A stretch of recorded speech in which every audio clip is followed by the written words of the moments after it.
자, 인사부터 드리고 시작하겠습니다. 네, 안녕하세요. 네, 저는 서정국어 원장 서정국이고요. 네, 일단 개인적으로 약간 제 소개부터 드리고 시작을 하면, 원래 저는 학원 강사를 논술로 시작을 했어요. 옛날에 강남청솔에 유리건지라고 하는 논술 팀이 있었거든요. 네, 그래서 논술로 시작을 했는데요. 그래서 저 같은 경우는 국어 수업을 지금 하고 있지만, 기본적으로 글쓰기 그리고 글 읽기에 대해서 조금 집중하는 그런 스타일이라고 생각하시면 되고요. 그 경력을 살려서 제가 한 몇 년 전까지 김정국어학원이라는 데서 부원장으로 있으면서 거기서 나오는 모든 교재들 그리고 모든 수업 내용들을 다 제가 썼던 사람이고요. 네, 그리고 두각이랑 대천학원에 한 2, 3년 정도 이렇게 출강을 하다가 지금은 이제 여기서만 집중해서 하고 있습니다. 네, 오늘 수능국어 설명회인데요. 중학교 2학년 정도인데, 또는 3학년 분들도 계시겠지만, 벌써부터 무슨 수능이냐라는 이런 생각들 하시는 분도 있을 거고, 아니면 요새 하도 막 어렵다고 막 얘기들을 하니까 빨리빨리 준비를 해야겠다라고 이렇게 생각해서 오신 분들도 있으실 텐데, 기본적으로 오늘 이 시간은 저희 학원을 무조건 와라 이런 식으로 그런 얘기를 하고 드릴 건 아니고요. 그냥 어떤 식의 어떤 교육 방식을 사용을 해야 될지, 그걸 국어과 교육과정이, 공교육의 교육과정이 어떻게 짜져 있는지를 확인을 하면서 맨 끝에 있는 수능까지 어떤 식으로 준비를 해나가야 될지에 대해서 좀 같이 생각해보는 그런 시간이었으면 좋겠어요.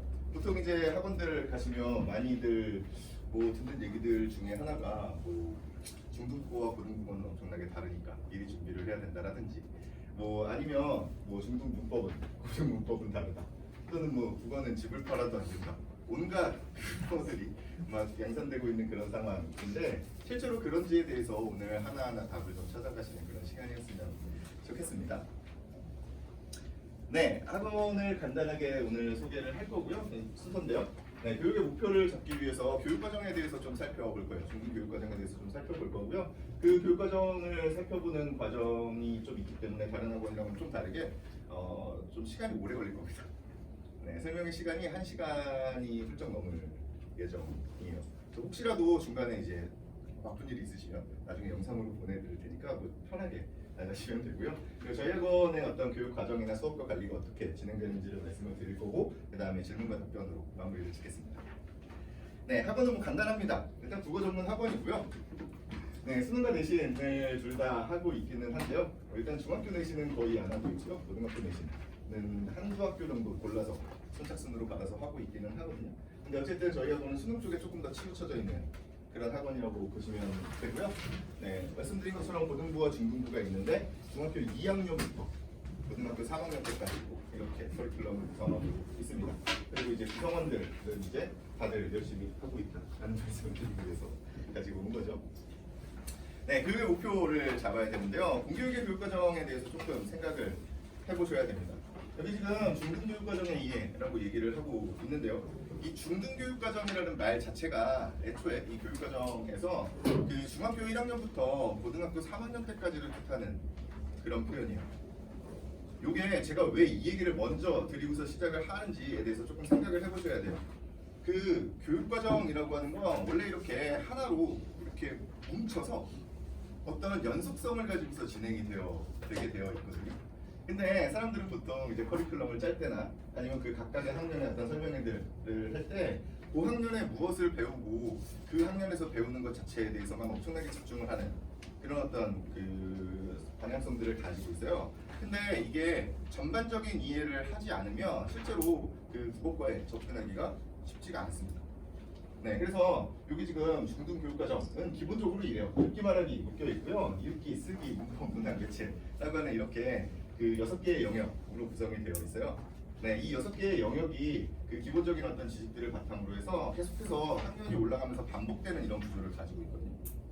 자, 생각해보시면 이런 거 한번 생각해보시면 좋은데, 사범대학을 나오신 분들이 학교로 임용이 될 때 보통 중학교와 고등학교 양쪽으로 가시죠. 한쪽으로 고등학교 교육을 책임져야 되는 사람들이 고등학교 어떤 교육을 받고 고등학교로 임용이 되는 게 아니라, 전반적으로 중등교육과정이라고 하는 것에 대해서 어떤 조예가 깊은 그런 분들을 중학교로도 보내고 고등학교로도 보내는 이런 패턴을 가지고 있어요. 이게 뭐냐면 같은 교육을 받은 사람들이 같은 교육을 어떤 연속성을 가지고 있는 하나의 교육을 책임을 지고 있다는 그런 얘기거든요. 근데 사람들은 그냥 무조건 중등국어는 다르고 고등국어가 다르다, 고등국어, 중등국어는 차원이 다르다, 뭐 이런 식으로만 접근을 하고 있는 거예요. 근데 차원이 다르다, 고등국어가 갔을 때 사람들이 그렇게 그걸 그럴듯하다라고 생각을 하게 되는 건 성적 처리 방식 때문이죠. 그렇죠? 여러분들은 지금 시대에는 그 고등학교 올라가도 10%잖아요. 1등급이 A가 1등 10%거든요. 근데 이 전 교육과정까지만 해도 4%였어요. 근데 지금 중학교 학생들이 A를 받는 과정을 생각을 해보면 실제로 90점 이상이면 되잖아요. 근데 그 90점도 뭐 수행평가나 기타 등등 다 합쳐서 90점이 되면 그냥 되는 거잖아요. 그래서 그 10%와 옛날에 4%였지만 10%와 그 90점 이상은 완전히 달라요. 그래서 실제로 90점 이상 받는 학생들의 비율이 엄청나게 높습니다. 그래서 그 중에서 그냥 갈라지는 것뿐이에요. 고등학교 때 갑자기 국어가 어려워져서 그렇게 되는 것이 아니라 그냥 원래 어떤 줄을 세웠다면 그 정도 수준에 있는 거였다라고 생각을 하시면 돼요. 네, 게다가 고등학교 올라가면 이제 뭐 모의고사 같은 것들 보니까 뭐 비문학 지문 같은 것들에 대한 이제 좀 필요할 것 같고, 그렇죠? 그런 식으로 좀 어려운 점들이 있을 것 같은데 실제로는 그 교육과정을 전반적으로 살펴보면 사실 별로 다를 게 없습니다. 제가 이거 이렇게만 말씀을 드리면 그냥 제가 막 거짓말하는 것 같아서 맨 마지막에 제가 드린 자료 중에 맨 마지막에 있는 이 국어과 교육과정이라고 하는 자료가 있어요. 네, 이 자료는 그 교육청에서 발표를 하는 그런 자료고요. 교과서를 어떻게 만들어야 될지에 대해서 하나의 지침이 되기도 하고요. 공부를 어떻게 해야 될지에 대한 지침이 되기도 하는데 첫 페이지만 일단 딱 펴보시면 첫 페이지를 딱 펴보시면 목차가 딱 있는데 사례가 딱 있잖아요. 근데 공통교육과정에 국어라고 써있는 부분이 있어요. 그렇죠? 공통교육과정에 국어라는 게 있어요. 그럼 뭐 다 같이 배우고 올라간다는 얘기잖아요. 그리고 그 밑에 보면 선택중심 교육과정이라고 해서 공통과목, 공통국어의 공통국어 2가 있습니다. 그렇죠? 네, 그리고 나서 그 뒤에 선택과목으로 합법과 언어, 국어와 작문, 문학 이런 식으로 나머지죠. 그렇죠? 이게 뭐냐면 그냥 공통교육과정 국어라고 되어 있는 부분이 중학교 3학년 때까지 배우는 거고요. 그리고 여기 선택중심 교육과정에서 공통과목, 공통국어의 공통국어 2 사실 말이 좀 이상하죠? 선택과정이라고 얘기를 해놓고서 또 공통과목을 배우고 있어요. 그렇죠? 이게 지금 교과서들 또는 이제 교과서 자체가 국어라고 하는 과목으로 고등학교 1학년 때까지로 하나의 사이클로 묶여 있어요. 실제로 달라지는 게 아니라니까요. 잘 생각해 보셔야 돼요. 그래서 이 각각의 어떤 내용들을 배우는지에 대해서 그냥 구체적으로 좀 살펴보면 이 중간중간에 이제 제가 이 페이지를 조금 이 표만 좀 발췌를 한 거거든요. 네, 그래서 여기 뭐 하나하나 확인해 보셔도 되고 아니면 이거 정리된 걸 보셔도 되는데요. 일단 뭐 저기 8페이지가 있으니까 공통교육과정 국어에서 독서 부분을 뭘 다루고 있는지 8페이지를 보시면 그 읽기라고 되어 있는데 지식이해라고 하는 측면에서 중간 정도의 지식이해라고 하는 측면에서 중학교 1에서 3학년까지 뭘 하는지를 한번 보세요. 인문예술, 사회, 문화, 과학, 기술, 다양한 분야의 글, 다양한 설명 방법, 논증 방법, 그리고 기타 등등 이렇게 표현이 되어 있죠. 이걸 그냥 배우는 거거든요. 근데 이걸 이제 공통국어 1로 가면 또 다른 걸 배우냐? 공통국어 1은 지금 77페이지인데요. 77페이지로 가서 또 읽기 부분을 보시면 내용 요소라고 써 있는 부분이 있죠. 내용 요소라고 써 있는 부분에 사회 문화적 맥락, 인문예술, 사회, 문화, 과학, 기술 등 다양한 분야의 등 다양한 설명 방법, 논증 방법, 기타 등등 똑같죠. 네, 이게 2학기로 그 고등학교 1학년 2학기로 가면 달라지냐? 그렇지 않아요. 네, 87페이지로 넘어가는데요. 네, 똑같아요. 인문, 사회, 예술 어쩌고 저쩌고 똑같습니다. 그냥 똑같은 글들을 계속해서 그냥 독서 과정은 몇 개의 영역으로 이렇게 나눠놓고 몇 개의 분야로 나눠놓고 그것에 대해서 반복적으로 이렇게 만드는 겁니다. 그냥 똑같아요. 달라질 게 하나도 없어요. 네, 문법은 조금 어려울 수 있는데 그냥 이거 보고 말씀을 드릴게요. 네, 문법을 보면 10페이지에 의문체계, 뭐 문자체계, 품사, 문장, 단어 문법문서, 한글 맞춤법 이런 것들을 얘기를 한대요.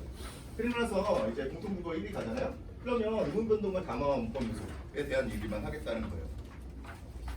그리고 여기 보면 국어의 역사 2학기로 가면 국어의 역사와 한글 맞춤법에 대해서 이야기를 하는데 실제로 여기 아까 전에 그 10페이지에도 그 어떤 국어의 어떤 역사적 흐름 영역이라고 하는 부분이 분명히 포함이 되어 있거든요.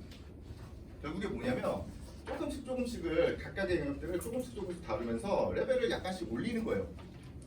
예를 들어서 의문 얘기를 하면 중학교 때는 의문이 가지고 있는 기본적인 특성들 또는 종성 발음의 원칙 이런 것들을 배우고 고등학교 1학년 올라갔을 때 그것을 조금 더 종합을 하는 것 뿐이에요. 뭐 된소리 대기라든지 이런 것들로 조금 더 확장이 되는 것 뿐입니다. 아무것도 아니에요. 네, 근데 포인트는 뭐냐면 이게 점점 올라가면서 어려워진다라고 생각하실 수 있는데 근데 실제로 그렇지가 않아요. 고등학교 올라가서는 그 보통 이제 우리가 조어법이라고 얘기하는데 합성어, 파생어 나오는 그런 부분이 있어요.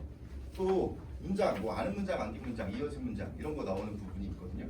근데 실제로 수능을 보면 사람들이 많이 틀리는 부분이 딱 그 두 가지예요.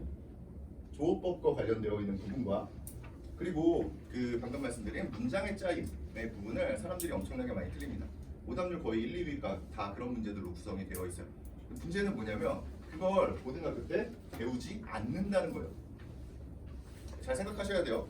하나씩 이렇게 올라가고 있기는 하지만 모든 것들을 고등학교 1학년 과정에서 다룰 수가 없다는 얘기예요. 그러면 그 만약에 그 문장이다 라고 한다면 문장에 대한 얘기는 중학교 3학년 때 마무리가 돼요. 아는 문장, 아닌 문장 그건 거기서 끝나요. 그리고 실제로 그 교어법 같은 경우는 중학교 1학년 품사 쪽에서 단어의 짜임에 대해서 이야기할 때 그때 끝나요. 그리고 나서 사람들은 뭐라고 얘기를 하는 거냐면 고등국어에 올라가면 고등국어는 차원이 다르다라고 얘기를 하고 있는 거예요. 실제로 의문변동 나오잖아요. 의문변동이 수능의 문제가 나오잖아요. 그러면 한 3등급 정도만 돼도 수능에서 한 3등급 정도만 받는 학생도 안 틀립니다. 절대 안 틀려요. 의문변동 문제 나오면 고맙습니다 이러고 푸는 문제예요. 네, 근데 그럼에도 불구하고 사람들은 그렇게 이야기를 하고 있다는 거예요. 어떤 식으로 짜져 있는지에 대해서 확인을 여러분들이 하셔야 그래야 이제 다른 어떤 그 공포와 위기감을 유발하는 그런 이야기들에 흔들리지 않으실 수가 있는 거죠. 문학도 마찬가지예요. 문학은 기본적인 틀이 이래요. 그냥 서정, 서사, 극교술. 이게 뭐냐면 저 서정은 그 시 같은 것들입니다. 그래서 초등학교 때는 노래라고 보통 얘기를 해요. 네, 그리고 서사 같은 경우는 이야기 구조를 가지고 있는 거. 그래서 소설 같은 것들을 뜻하는 말입니다. 네, 그래서 저 서사 같은 경우 이제 초등학교 때 같은 경우에는 뭐 이야기 뭐 이런 식으로 이제 단원이 설정이 되어 있습니다. 근데 쭉 이렇게 그 보시면 아시겠지만 결국에 문학교육도 어떻게 되고 있냐면 서정, 서사, 극, 교술이라고 하는 4개의 갈래로 문학을 영역별로 나눠놓고 그리고 각각의 영역이 가지고 있는 전형적인 특성이 무엇이냐 시면 뭐 문유를 얘기할 거고 뭐 함축적인 언어를 얘기할 거고 어떤 기타 표현법들에 대해서 얘기할 거고 이런 것들 있잖아요. 그냥 기본적인 어떤 내용들을 기반으로 해서 그냥 여러 가지 작품들을 섭렵할 수 있도록만 만들어 놓는 거예요. 고등학교 올라간다고 해서 문학이 어려워지지 않는다. 근데 고등학교 올라갔을 때 사람들이 이제 문학을 어려워하는 이유가 사실 조금 있기는 합니다. 일단 양이 많아져요. 보통 아까 전에 잠깐 유튜브 보신 분들이랑 잠깐 말씀을 나눈 적이 있는데 보통 그 중학교 교육 과정에서 이제 문학을 보면 이제 내신 시험 볼 때나 이제 볼 거 아니에요? 그러면 한 번 시험 볼 때마다 문학 작품 한두 개 이렇게 포함되어 있어요. 네, 근데 고등학교 올라가면 그렇지가 않죠. 막 10개, 15개, 너무 많은 학교들은 15개씩 막 이렇게 구성이 되고 있습니다. 근데 그 교육 방법을 잘 생각해 보셔야 되는 게 교육 방법이 이제 중학교와 고등학교는 다르다고 얘기하면서 중학교 때도 사실 사람들이 어떤 교육을 하냐면 내신 수업을 가면 그냥 무조건 일단 문제 지도를 확 나가요. 그리고 나서 몇 바퀴를 돌린대요. 몇 바퀴를 돌리는 과정에서 문제를 막 엄청나게 푼대요. 자료도 많대요. 자료 없는 사람이 어디 있습니까? 네, 그러면서 그게 그 문학 공부고 국어 공부다라고 얘기를 하고 있는 거예요. 그게 중요한 게 아니거든요. 그냥 각 갈래가 가지고 있는 특징들을 기반으로 해서 이 작품에서는 그 어떤 갈래가 가지고 있는 전형적인 특성을 얼마나 잘 보여주고 있느냐. 그게 특징적인 거고요. 또 반대로 이 작품에서는 원래 서정문학은 뭔가 이렇게 운율이 있는 언어로 써야 되는데 이 작품은 그렇지 않네. 산문이나 이야기시네. 그러면 그게 특이한 점이죠. 그럼 그게 선지로 등장을 하는 거예요. 잘 생각해 보셔야 돼요. 문학도 그냥 어떤 작품들을 이게 지금은 잘 모르시겠지만 딱 중학교 3학년 되거나 중학교 3학년 되면 이제 요새는 뭐 시작할 때부터 예비고요 막 이렇게 타이틀을 붙여가면서 얘기들을 많이 하는데 시조를 100편을 외워야 된다든지 아니면 뭐 현대시를 100편을 섭렵을 하고 가야 된다든지 뭐 그런 얘기들 엄청나게 많이 하시거든요. 네, 아무런 의미가 없습니다. 네, 그냥 갈래가 가진 특성을 가지고서 내가 이걸 판단할 수 있느냐 없느냐의 문제다라고 생각을 하셔야 돼요. 네, 그래서 기본적으로 교육과정이라고 하는 건 고등학교 1학년 때를 마무리로 한 바퀴를 돌리는 거다라는 걸 처음에 생각을 하셔야 돼요. 그 다음에 2학년이 되면 뭐 문학은 문학, 그렇죠? 그리고 아까 전처럼 이렇게 각각의 과목으로 이렇게 나눠져서 조금씩 다루는 한 덩어리로 이렇게 다루는 그런 부분으로 분화된다고 생각하시면 됩니다. 그럼 어쨌든 고등학교 1학년 과정을 한번 살펴보시는 게 좋겠죠? 어쨌든 국어과의 끝이니까.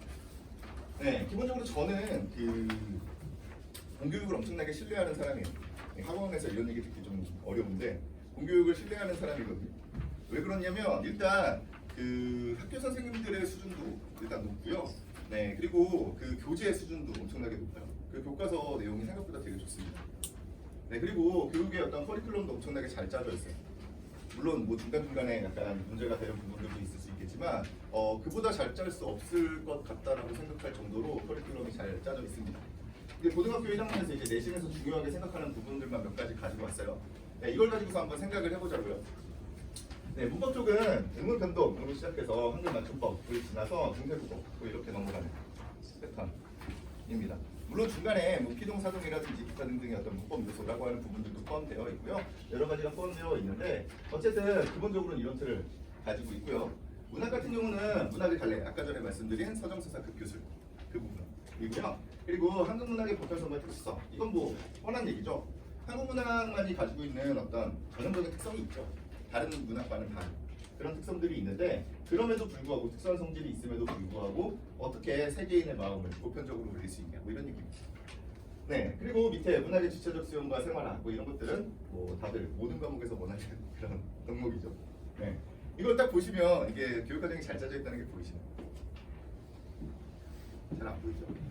그렇죠? 원래 잘 안 보입니다. 이건 이해를 잘 하기가 힘들어요. 네, 혹시 이게 기억이 나시는지 모르겠는데 한글 맞춤법 1항이 뭔지 혹시 기억 안 나시겠죠? 당연히. 그렇죠? 표준어를 소리 나는 대로 적되 어법에 맞도록 적는다. 표준어를 소리 나는 대로 적되 어법에 맞도록 적는다. 네. 그건 뭔 얘기냐면 한글 맞춤법을 이해하기 위해서는 소리값에 대한 이해가 필요하다는 얘기예요. 간단하죠? 네, 그래서 만약에 맞춤법을 가지고서 맞춤법 하면 이제 다들 뭐 이거 너 이제 이거 어떻게 다 외워? 이렇게 생각하시잖아요. 그렇죠? 물론 그런 부분들도 있어요. 예외가 되는 부분들도 있고 예외가 되는 것임에도 불구하고 학교 선생님이 학생들이 이 정도 단어는 알아야겠다라고 생각하면 그걸 문제를 내실 수 있어요. 그건 상관이 없는데 어쨌든 소리값에 대한 이해가 있으면 맞춤법에 대한 부분이 암기해야 될 내용이 확 줄어들어요. 예를 들어서 뭐 이런 말이 있는데 깍두기라는 말이 있잖아요. 깍두기 쓸 때 그 두 번째 글자를 두라고 쓸까요? 뚜라고 쓸까요? 네, 두라고 쓰죠. 왜죠? 그렇죠? 어른들은 그냥 당연히 알고 있는, 그렇죠? 많이 쓰는 말이니까 당연히 알고 있는 것들인데 학생들 같은 경우는 헷갈릴 수 있단 말이죠. 그렇죠? 근데 그게 그 뒤에 말을 된소리로, 그러니까 쌍디귿으로 쓰지 않는 이유는 기본적으로 된소리대기라고 하는 현상 때문이에요.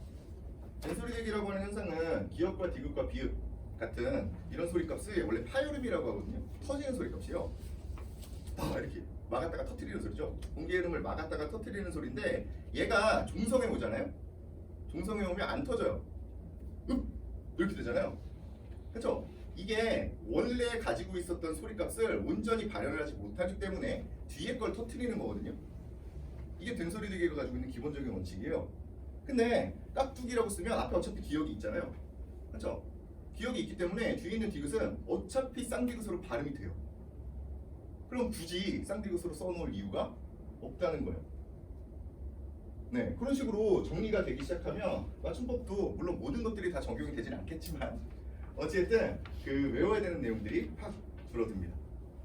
네, 그리고 나서 중세국어까지 이어지는데요. 이게 왜 이어지지?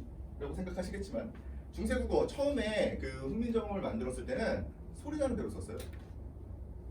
네, 그래서 소리값에 대한 이해가 있으면 그냥 중세국어도 읽어낼 수 있습니다. 네, 그리고 이 문학 쪽이랑도 연결이 되는데요. 기본적으로 그 한국 문학이 가지고 있는 어떤 특수성을 이야기하기 위해서는 커리큘럼을 어떻게 짤 수밖에 없냐면 시간의 흐름에 따라서, 그러니까 통시적으로 짤 수밖에 없어요. 그렇죠? 우리 문학이 어떤 역사적인 사건과 함께 어떤 식으로 변해왔어, 또는 한글 자체가 어떻게 변해왔어와 같이 엮여 있을 수밖에 없는 구조잖아요. 그렇죠? 네, 그래서 그렇게 쭉 이렇게 시대별로 쭉 문학 작품을 이렇게 만들어 놓는데, 그렇게 만들어 놓으면 뭐가 포함되겠어요? 중세국어로 쓰여져 있는 시가 문학 같은 것들, 고전 시가 같은 것들, 또는 고전 소설 같은 것들이 포함될 수밖에 없게 되어 있다고. 근데 그런 것들을 봤을 때 사람들은 보통 어떤 작품이 있으면 이제 고등학교 1학년 2학기 되면 보통 이제 가사 작품이 나와요. 가사가 뭐냐면 반동별곡, 뭐 상춘곡, 삼인곡, 승민곡 이런 것들 있잖아요. 그 시조랑 비슷하게 생겼는데 엄청 길어요. 그러니까 그런 것들을 막 외워서 접근을 해야 된다. 심지어는 어떤 얘기까지 들어본 적이 있냐면, 고전 시가는 어쨌든 옛날에다 써놓은 거잖아요. 그렇죠? 새로운 작품이 나오지 않잖아요. 그래서 이걸 외워서 접근할 수 있대요. 말도 안 되는 얘기들을 하고 있는 거죠. 저도 수능 보면 모르는 처음 보는 작품들 나오는 경우들이 있거든요. 근데 뭐 말도 안 되는 얘기를 하고 있습니다. 기본적으로 교육과정에서 요구하고 있는 건 중세국어 지식, 되게 기초적인 중세국어 지식을 바탕으로 해서 그 시가 문학을 읽어내라는 거예요. 네, 물론 어떤 특정 내신 시험에서 뭐 하나의 작품이 있을 때 외워야 되는 부분이 엄청나게 많아질 수는 있죠. 근데 전반적인 어떤 흐름에 대해서 조금 생각을 해보셔야 된다는 거예요. 됐나요? 여기까지 저희가 정리를 해보면, 일단 연속성, 그리고 연속성을 따라가면서 그냥 어떤 한 분야를 암기로 접근해서는 국어를 잘할 수 없다라고 하는 정도 생각해 보시면 될 것 같아요. 다음은 수능과 내신에 대한 어떤 비교인데요. 네, 일반적으로 수능과 내신에 대해서 이야기를 하고, 또는 이제 수능 국어 설명회를 가시면 사람들이 자기가 이제 수능 수업을 하는 것에 대해서 되게 자부심을 느끼는 그런 경우들이 생각보다 많습니다. 이거 안 해주셔도 되는데 나중에 이 영상 다 보내드릴 거거든요. 그냥 캡처하시는 것이 더 편하지 않을까요? 네, 어쨌든 편하신 대로 하시면 되고요. 보통 그 수능 국어 설명회를 가면 되게 자부심을 느껴요, 사람들이. 근데 자부심을 느끼는 이유 중에 하나가 그 학원 강사의 어떤 그 생애와 관련이 왜냐면 제가 만약에 지금 여러분들 중에 한 분을 그 국어 강사로 초빙을 한다고 생각을 해보시면 제가 어떤 수업부터 맡길까요? 중학교 내신 수업부터 맡깁니다. 그냥 가장 익숙하지 않아도 그냥 그 범위만 가지고서 충분히 수업이 가능하기 때문에 그래요. 어느 정도 지적 수준이 있는 사람들 같은 경우는 전공자도 필요 없어요. 네, 그냥 그 내용 진짜 얼마 안 되거든요. 그냥 가서 그냥 앵무새처럼 얘기만 하면 돼요. 네. 그래서 거기서 시작을 해요. 그리고 나서 이제 학년이 이렇게 올라가겠죠. 그렇죠? 학년이 이렇게 올라가다가 나중에 이제 수능 수업을 하게 됩니다. 보통. 네, 그래서 이제 이쪽에 되게 자부심을 가지고 계신 분들이 생각보다 되게 많은데, 실제로 저는 뭐 양쪽 수업을 다 해봤지만, 여태까지 하고 있기도 하지만, 실제로 수업 준비하기 어려운 쪽은 저쪽입니다. 조금 더 정확하게 하려면 저쪽이 훨씬 더 어려워요. 이게 왜 그런지에 대해서 생각을 해보셔야 돼요. 기본적으로 이 시험은, 국어 시험은 아까 전에 처음에 제시했던 6가지 영역 있잖아요. 국어과에서 그 요구하는 이 6가지 영역에 대한 되게 기초적인 지식들은 양쪽 시험이 다 요구를 합니다. 양쪽 시험이 다 요구를 하는데, 얘네 둘의 그 어떤 근본적인 차이는 지문이 미리 제공되는지 안 되는지, 이것만 생각하시면 돼요. 그래서 그 수능 같은 경우에는 처음 보는 지문을 가지고 오게 되어 있어요. 물론 이제 EBS에서 연계가 되기도 하고 하지만, 기본적으로는 처음 보는 지문을 가지고서 그 지문 속에서 답을 찾아낼 수 있느냐, 이게 수능 시험이에요. 그렇죠? 그러면 선지도를 구성을 할 때 어떤 식으로 구성할 수밖에 없냐면, 지문을 읽고서 거기서 추론할 수 있는, 연역으로 추론할 수 있는 내용들로만 구성이 될 수밖에 없어요. 그래서 추론 능력만 있으면 충분히 풀 수 있는 문제입니다. 수능은 실제로 어려운 게 아니에요. 근데 내신 같은 경우는 그 작품이나 뭐 작가나 시대상이나 기타 등등에 대한 이야기가 수업 시간에 미리 지식으로 제공이 되죠. 그렇죠? 그러면 그거에 대해서 공부를 하려면 물론 암기에 대한 부분들도 좀 많이 있지만, 뭔가 그것에 대해서 종합적으로 생각해 볼 수 있는 그런 어떤 그 과정들이 필요하겠죠. 게다가 저렇게 얘기를 하니까 그럼 어차피 범위가 정해져 있고, 범위가 정해져 있고 그리고 어차피 선생님들 가르쳐주고 학교에서도 얘기를 했으니까 그러면 열심히 외우기만 되는 거 되면 그 외우기만 하면 되는 거 아니냐 이렇게 생각하실 수도 있어요. 근데 실제로 그렇지가 않아요. 제가 애초에 이 수업을 수능국어 타겟을 걸고 하는 이유에 대해서 좀 생각을 해보셔야 되는데 제가 옛날에 한 몇 년 전에 경기여고 학생이었는데 그 학생이 암기력이 너무 좋아요. 저는 내신 수업을 하더라도 그 비교과서 갖다 놓고 써보라고 하거든요. 내용을 써보라고 하는데 걔가 쓰는 거 보니까 학습활동 같은 거 이렇게 그 답을 이렇게 적는 걸 보면 자습서랑 거의 똑같이 써요. 자습서랑 똑같이 씁니다. 그래서 제가 생각을 했죠. 어린 나이에 예전에 얘는 100점 맞아오겠고 하나 정도 틀릴까? 네, 이러면서 이제 기대를 좀 했어요. 네, 근데 그 학생이 시험을 딱 봤는데 한 90점대 초반밖에 안 나와요. 왜 그럴까요? 실제로 문제라고 하는 건 내가 알고 있는 내용 또는 내가 읽은 내용을 기반으로 해서 무언가 선지의 참거짓을 옳고 그름을 가리는 그런 과정이거든요. 근데 학교 선생님들도 엄청나게 똑똑하신 분들이에요. 그럼 본인이 이제 가르쳐 주신 것들 있잖아요. 그걸 선지 내용으로 똑같이 쓰겠냐고요. 필기해주고 똑같이 선지로 구성을 하시겠냐고요. 그렇지가 않다고요. 다 문장 어떤 단어를 대체하거나 문장 구조를 바꾸거나 논리 구조를 바꿔서 출제를 하실 수밖에 없다고요. 근데 포인트는 뭐냐면 그 학생이 그걸 이게 내가 외운 내용이랑 이 선지에 나온 내용이 같은 내용인지 다른 내용인지 판단을 못하는 거예요. 이게 여러분들이 생각했을 때 지금 이해가 안 되실 수 있어요. 근데 실제로 그런 경우들이 부지기수입니다. 대부분은 그렇다고 생각하시면 돼요. 만약에 수능 문제 같은 거 한 번씩 이렇게 풀어보시면 여기 요 문장이랑 요 문장을 합치면 요 선지잖아 라고 되게 당연하게 생각하시는 어떤 경우들이 생길 거예요. 근데 학생들은 그걸 못 찾아요. 종합적으로 보지 못하기 때문입니다. 그리고 어떤 그냥 사람들이 외우는 거에 너무 익숙해져 있기 때문에 그래요. 외워서 그런 것들을 통해서 충분히 성공할 수 있다고 생각을 하고 있기 때문에 그렇습니다. 실제로 중학교 때 내신 시험에서는 어느 정도 성공을 했죠. 90점 이상으로 성공을 했죠. 그래서 어쨌든 저쪽이라고 하더라도 암기만 가지고서 내신이라고 하더라도 암기만 가지고서 해결할 수 있는 문제는 아니고요. 어쨌든 이 추론 능력이 필요해요. 이 추론이라고 얘기하면 뭐 엄청나게 어려운 얘기인 것 같지만 실제로는 말귀를 알아듣느냐 모르느냐, 알아듣느냐 마느냐의 문제예요. 어떤 문장이 있으면 그 문장과 어떤 다른 문장이 동일한 의미를 가지고 있냐, 그렇지 않냐, 이거입니다. 네, 그래서 실제로 이쪽이 어떤 지식에 대한 지식을 받아들여야 되는 또는 공부해야 되는 그런 부분들이 있기 때문에 훨씬 더 어려운 시험이라고 생각하시면 돼요. 이쪽은 별로 어렵지가 않습니다. 네, 뭐 어렵다고 하면서 막 1등급 것이 85점 나오고 어렵다고 얘기하는데 1등급 것이 85점이면 85점만 맞으면 1등급이란 얘기예요. 반대로 생각해보세요. 그렇죠? 다 같이 어려운 거니까 아무 상관이 없어요.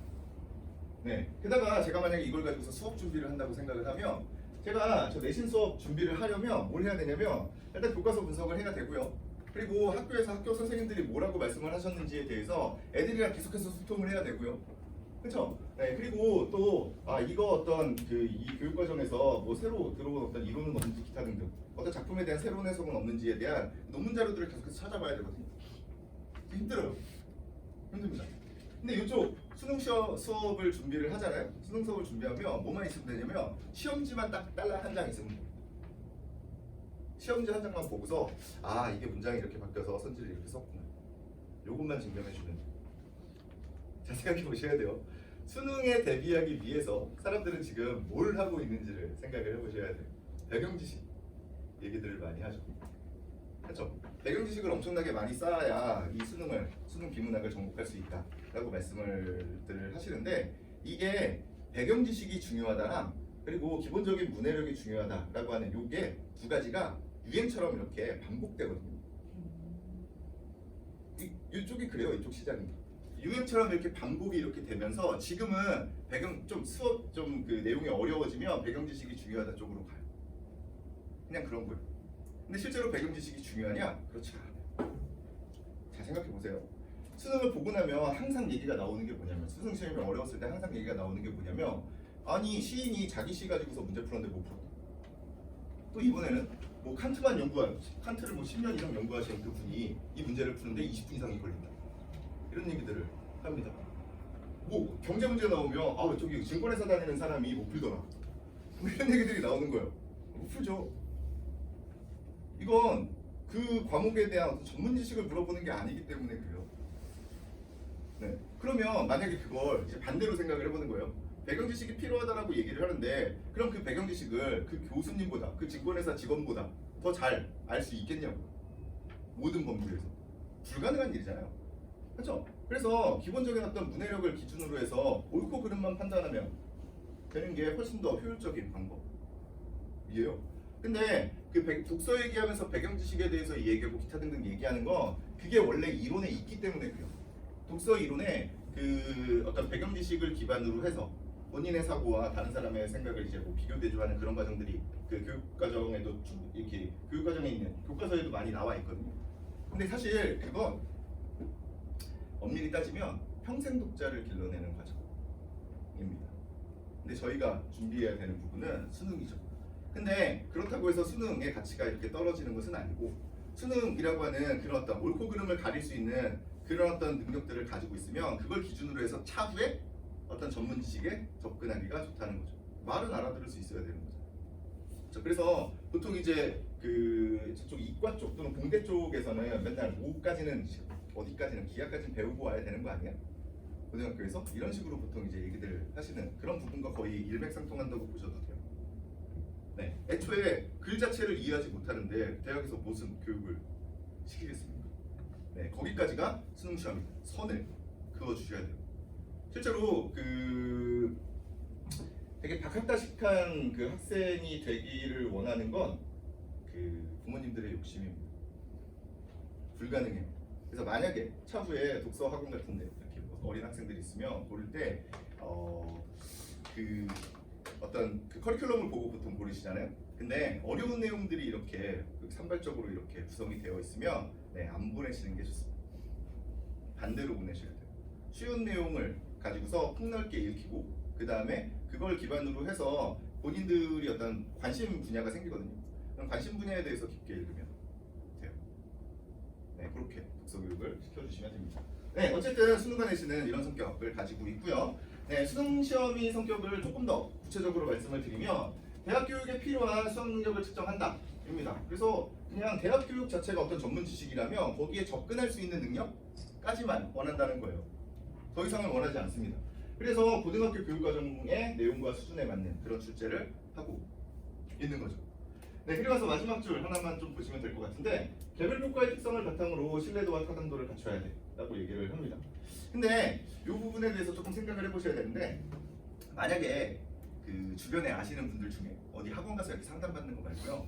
주변에 아시는 분 중에 국어과와 관련되어 있는 일을 하시거나 아니면 그쪽에 이제 문해력이냐 문식성이냐 이쪽에 좀 관심이 많은 분들이 만약에 있으시다면 한번 물어보세요. 우리 애가 국어 성적이 조금 안 나오고 국어를 잘 못하는 것 같은데 어떻게 하면 국어 능력 또는 문해력 또는 문식성을 키울 수 있을까? 라고 이렇게 물어보잖아요. 그러면 어느 정도 이제 수준에 올라간 사람들은 다 뭐라고 이야기를 할 거냐면 그냥 뭐 괜찮은 책 있으면 한번 읽히고 그 다음에 그걸 혼자 좀 이렇게 정리하게 만들어주고 그리고 정리한 내용을 조금 한 번씩 봐주면 된다. 이게 제가 거짓말하는 게 아니라 이거에 대한 공감대가 실제로 있어요. 국어를 어떻게 공부해야 되는지 어떻게 문해력을 올릴 수 있는지에 대한 공감대가 실제로 존재하고 있다니까요. 근데 학원 가면 다 다른 얘기를 하고 있는 거예요. 왜? 그걸 수업으로 구현하기가 어렵기 때문에 그렇습니다. 네, 일단 엄청나게 다수일 경우에 불가능하죠. 그렇죠? 그리고 그걸 하기 위해서는 내가 그 글에 대한 어떤 정리 자료들이 당연히 있어야 되죠. 그렇죠? 그리고 애들이 써오는 것들에 대해서 첨삭을 다 해줘야 되죠. 그래서 어려운 거죠. 네, 그래서 본인들이 가지고 있는 어떤 그 어떤 흥미를 끌 수 있는 또는 위기감을 이렇게 줄 수 있는 그런 요소들을 가지고서 이제 얘기들을 하는데 실제로 그 어떤 식의 교육이 바람직한 교육이다라고 하는 것에 대한 공감대는 존재하고 있다. 근데 재밌는 건 이런 거죠. 분명히 쓰고 읽고 이런 것들이 훨씬 더 좋은 교육 방법임에도 불구하고 수능 시험은 왜 객관식으로 보시는 거예요? 그렇죠? 그게 이놈의 그 신뢰도와 타당도 때문입니다. 네, 이게 교육 좋은 그 성적을 올리기 위한 또는 실력을 올리기 위한 좋은 방법임은 알고 있지만 실제로 그런 식으로 시험을 봤을 때 사람들이 그걸 믿겠냐는 거예요. 판단하는 기준이 다 다를 수가 있잖아요. 제가 예전에 어떤 그 세미나에서 한 50명, 40여 명, 50명? 50명 될 것 같은데 정도가 모여서 그 고등학교 2학년 학생이 쓴 글을 그 5편을 평가하는 그런 작업을 해본 적이 있거든요. 거기 참여하신 분들이 저 같은 이제 학원 강사 분들도 계시고, 그리고 대학 교수분도 계시고, 그리고 학교 선생님들도 계시고, 그리고 그쪽 그 국어교육을 전공하는 그 대학원생들까지 이렇게 모였었거든요. 이렇게 모여서 그걸 해봤는데 이게 되게 재밌는 일이 일어납니다. 무슨 일이 일어날까요? 이 어떤 평가를 하기 위해서는 그 평가 기준이라고 하는 게 필요하잖아요. 그래서 뭐 평가 기준은 뭐 통일성이니 일관성이니 뭐 이런 얘기들은 다 똑같이 해요. 근데 문제는 등수가 다릅니다. 줄을 세웠을 때 등수가 다릅니다. 이건 누구 하나가 부족해서 그런 게 아니라 어떤 것이 좋은 글이다에 대한 관점이 조금씩 다를 수도 있기 때문에 그렇습니다. 그래서 그때 교수님이 뭐라고 말씀을 하셨냐면, 그러면 혹시 혼자 하면 한 명이 또는 한 명같이 교육되어 있는 그런 어떤 집단이 그 채점을 하면 어떻겠냐라고 말씀을 하신 적이 있는데, 근데 자 생각해 보면 그것도 불가능하죠. 만약에 제가 오늘 100명 글을 이렇게 채점을 해서 1등부터 100등까지 이렇게 줄을 세워놨어요. 내일 똑같은 글들을 다시 읽고 1등부터 100등까지 다시 줄을 세워요. 그럼 똑같은 결과가 나오겠냐는 거예요. 그렇지가 않죠. 그렇죠? 네, 그래서 수능 시험은 물론 이쪽 교육과정 평가원 쪽에서도 또는 국어교육을 연구하는 많은 분들도 어떤 게 바람직한 교육 방법이라는 건 다들 알고 있다니까요. 근데 시험은 객관식으로 볼 수밖에 없어요. 그렇기 때문에 이 객관식 문제 속에 엄청나게 치밀한 논리 구조를 만들어 놓는 거죠. 그래서 수능 지문들을 기반으로 해서 무언가 수업을 하고 글을 좀 정리해보고 이런 습관들이 필요하다는 거죠. 그렇죠? 네, 조금 더 어려워하시는 독서 쪽. 네, 여기 나와 있는 말들은 다 제가 한 말 아니에요. 다 교과서에 있는 말들이에요. 네, 독서의 분야라고 되어 있는데요. 인문예술을 하나의 덩어리로 묶어놓고 있고요. 그리고 사회문화, 그리고 과학기술로 이렇게 3가지 범주로 이렇게 나눠져 있습니다. 현재 수능에서는 각각에서 하나의 지문씩 나와요. 각각에서 하나의 지문씩 나오고요. 또 하나의 지문은 독서 이론과 관련되어 있는 지문이 하나 등장을 합니다. 네, 이렇게 3가지가 있는데 혹시 이 3개 공통점이 뭘까요? 공통점이 보이시나요? 글씨가 너무 작은가? 네, 비판적으로 이해한다가 딱 보이죠? 그쵸? 또 뭐가 보이죠? 네, 제재에 담긴이 보이죠? 그쵸? 그러면 이건 제재에 담긴 어떤 내용을 비판적으로 이해하면 끝나요, 독서는. 간단하죠? 그쵸? 그러면 이 비판적 이해라고 하는 건 도대체 뭔가에 대해서 생각을 해보셔야 되는데, 이건 이제 독서의 방법이라서 사실적 읽기, 추론적 읽기 이런 식으로 구성이 되어 있고요. 그 어떤 사고 과정과 관련되어 있는 이론이 똑같아요. 사실적 사고, 추론적 사고 이런 이론이 동일하게 있거든요. 네, 그래서 이걸 이렇게 쭉 살펴보면 아까 전에 비판적으로 읽으라고 했으니까 비판적 읽기에서 판단을 해야 되는 내용들이 어떤 관점이나 내용, 표현 방법, 의도나 신념 이런 것들을 판단을 해야 된대요. 근데 한번 잘 생각을 해보세요. 이 관점이나 내용 그리고 그 사람 그 필자의 의도나 신념 같은 경우는 결국에 글의 내용과 주제죠. 맞나요? 그리고 표현 방법 같은 경우는 글의 구조나 전개 방식으로 구현을 하는 거잖아요. 잘 생각하셔야 돼요. 사람들은 이게 뭐 추론이다 비판이다 라고 이야기를 하면 엄청나게 어려운 거라고 생각들을 하시지만 실제로 우리가 파악해야 되는 내용을 기반으로 생각을 해보면 결국에 저 사실적 읽기의 측면에서 모든 게 끝나요. 지금 부모님들은 사실적 읽기가 뭐가 어려워 그냥 받아들이면 돼요 라고 생각을 하시겠지만 실제로 이게 잘 안 됩니다. 자, 이렇게 가슴에 손을 얹고 한 번씩 생각을 해보시면 좋은데요. 실제로 내가 어떤 글을 볼 때 나의 어떤 가치관이나 어떤 신념이나 기타 등등을 다 배제하고 일단 글을 온전히 받아들이고 나서 그런 다음에 내 어떤 배경 지식과 종합해서 생각을 하시는지 그렇게 글을 읽으세요? 그렇지가 않죠. 그렇죠? 일단 어떤 글을 읽을까부터 그렇죠? 가치관이 개입이 됩니다. 그러면 그 가치관에 의해서 그 어떤 그 글들이 다르게 읽혀요. 또는 본인이 좋아하는 것들만 이렇게 자기의 어떤 그 가치관과 맞는 것들만 이렇게 되죠. 그렇죠? 네, 그래서 기본적으로 우리가 추구해야 되는 바는 사실적인 읽기의 측면이고요. 학생들에게 우리가 어떤 교육을 할 때도 이 사실적 읽기에 대한 측면을 계속해서 강조를 해야 되는 겁니다. 그럼 이제 사실적 읽기를 어떻게 하나? 네, 아까 전에 말씀드렸듯이 이 독서 교과서에서 가지고 온 말이에요. 추천고요. 노란색으로 써 있는 부분만 같이 잠깐 보시면 일반적으로 글은 그 종류에 따라 반습적인 구조를 갖추고 있는 경우가 많대요. 자, 예를 들어서 노설문은 서론, 본론, 본론 이래요. 설명문은 처음, 중간, 끝입니다. 첫 3단성을 보통 취하고 있어요. 이게 구조입니다. 여러분들 뭐 구조 독해 뭐 이런 얘기들 많이 들어보셨잖아요. 이게 구조예요. 그리고 뭐 중간에 있는 그 중간 부분이 조금 이렇게 분화가 되겠죠. 그리고 각 글의 부분들은 정의, 비교, 대조, 예시, 열거, 기타 등등의 다양한 내용 전개 방식에 의해서 구성된다. 입니다. 이게 구성이에요. 그래서 보통 이제 구조 독해를 이야기하시는 분들은 요 구조와 구성을 이렇게 짬뽕을 해서 정의는 뭐 네모를 치거나 뭐 아니면 예시면 뭐 밑줄을 치거나 기타 등등의 어떤 방법들을 이렇게 사용하는 그런 그 교육 방법을 사용하고 있습니다. 그래서 어쨌든 전체적인 구조와 부분적인 구성 방식을 파악하면 된대요. 이게 끝입니다. 네, 기본적으로 3단 구성을 이해하지 못할 리가 없고요. 그렇죠? 그리고 여기 뭐 비교, 대조, 예시, 열거 이런 것들이 나오니까 이게 좀 어렵지 않을까? 라고 생각을 하시겠지만 아까 전에도 말씀드렸다시피 교육 과정이 이어지면서 계속해서 그 어떤 설명문들 또는 주장하는 글들, 논설문들이 계속해서 존재를 해요. 교과서들에는. 그러면서 어떤 식의 방법들을 통해서 내용을 전개하고 있는지를 계속해서 이야기를 합니다. 반복적으로 쌓이고 있는 거예요. 그리고 요 비교, 대조, 예시, 열거 이런 것들을 조금 종합적으로 한 번에 정리하는 부분이 있을 거 아니에요. 이건 어떤 방식이다, 이건 어떤 방식이다를 정리하는 부분이 있는데 이게 중학교 2학년 과정에 포함되어 있어요. 뭔 얘기냐면 어려운 게 아니라는 거예요. 네. 그래서 이제 마지막 글 전체를 완전히 이해하려면 읽은 내용을 자신의 말로 요약하면서 종합하거나 재구성할 수 있어야 된다. 다들 아는 얘기라니까요.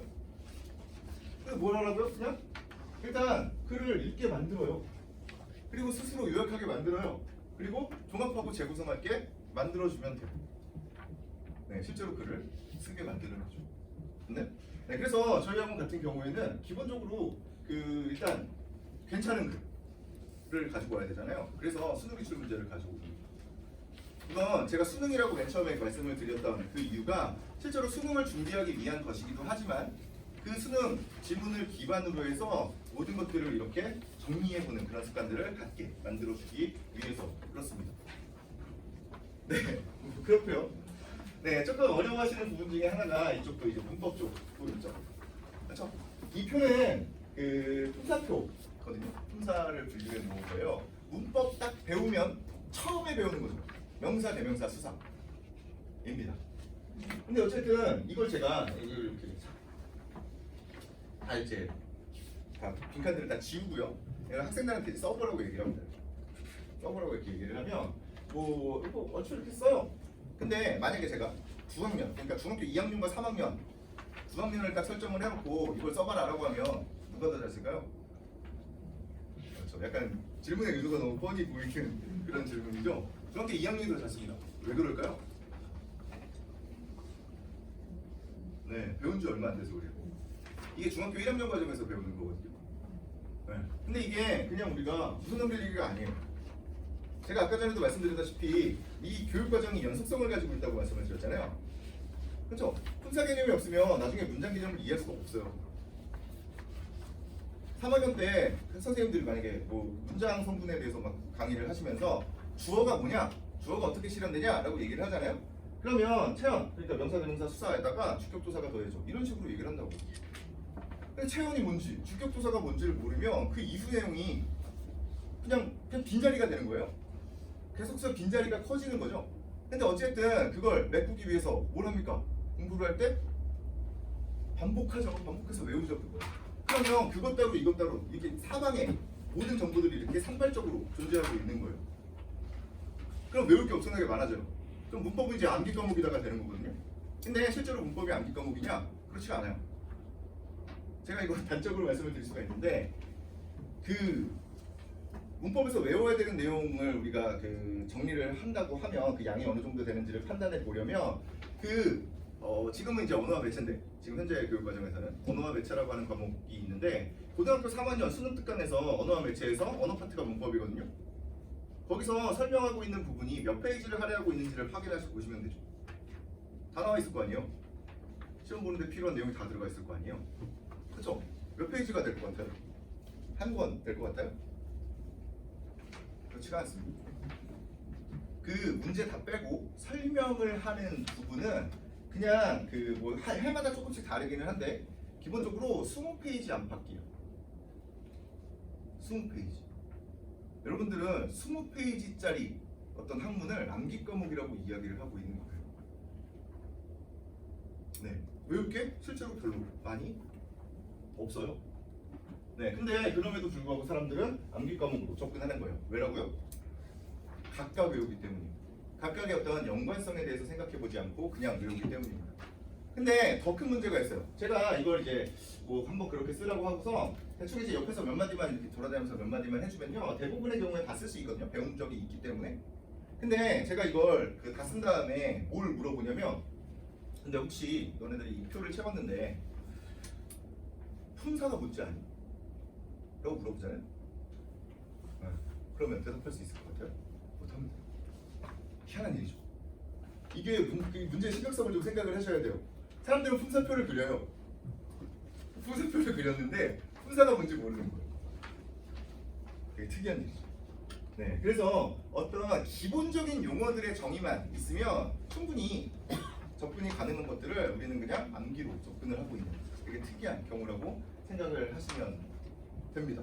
그래서 뭐 엄청나게 많이 틀렸던 문제 중에 몇 년 전에 나온 문제 중에 그 숨은 그림 찾기라고 하는 단어가 등장을 한 적이 있는데, 그게 어떤 식으로 이제 어떤 단어들이 모여서 구성이 된 거냐 이런 얘기가 나왔었는데, 그 중에서 그 문제가 정답률이 20몇 %가 뭐 그랬는데 거의 찍는 거랑 다름없을 정도의 그 정도의 그 어떤 비율이 나왔는데, 그 수문이라고 어떤 부분만 딱 판단하면 되냐면, 수문이라고 하는 부분과 그림이라고 하는 부분이 관형사 플러스 명사로 구성된 거냐를 물어보는 문제였어요. 근데 뒤에는 그림이 명사가 너무나 확실하잖아요. 그럼 결국에 수문이라고 하는 부분이 관형사인지 아닌지만 판단하면 문제를 풀 수 있는 문제였다고. 네, 그럼 이제 제가 이렇게 질문을 할 수 있겠죠. 일단 관형사가 기억 안 나실 수도 있을 테니까, 이 관형사는 일단 관형이라는 말이 붙었잖아요. 사실 근데 이게 좀 어려워요. 이게 왜 어렵냐면, 명사, 대명사, 수사 같은 경우는 명자 보면 이름, 대명 그러면 명사를 대신하는 거, 수사 그럼 숫자 딱 떠오르잖아요. 근데 관형 이러면 잘 안 떠올라요. 그렇죠? 이 관형이 무슨 말이냐면, 이 관자가 갓관자거든요. 머리에 쓰는 갓. 제요. 형은 뭐 그런 형태를 가지고 있다. 모양이라는 뜻이죠. 이 관의 형태를 취한 것. 왜 이름을 이렇게 지었을까요? 어처구니 없게. 얘는 관형사가 가지고 있는 기본적인 기능은 체언을 수식하는 거거든요. 체언을 꾸며주는 거예요. 근데 이 모자가 가지고 있는 어떤 특성을 조금 생각을 해보셔야 돼요. 이 모자는 원래 그 사람의 그 밑에 있는 이 몸에 지위나 신분 같은 것들을 드러내는 수단으로 전통적으로 사용된 거잖아요. 그렇죠? 그래서 그 몸을, 체를 꾸며주는 것을 우리가 관형이라고 이야기를 하는 거예요. 그리고 뒤에 있는 사는 품사라는 얘기죠. 됐나요? 네, 그럼 이제 제가 질문을 드릴게요. 수문은 관형사일까요? 아닐까요?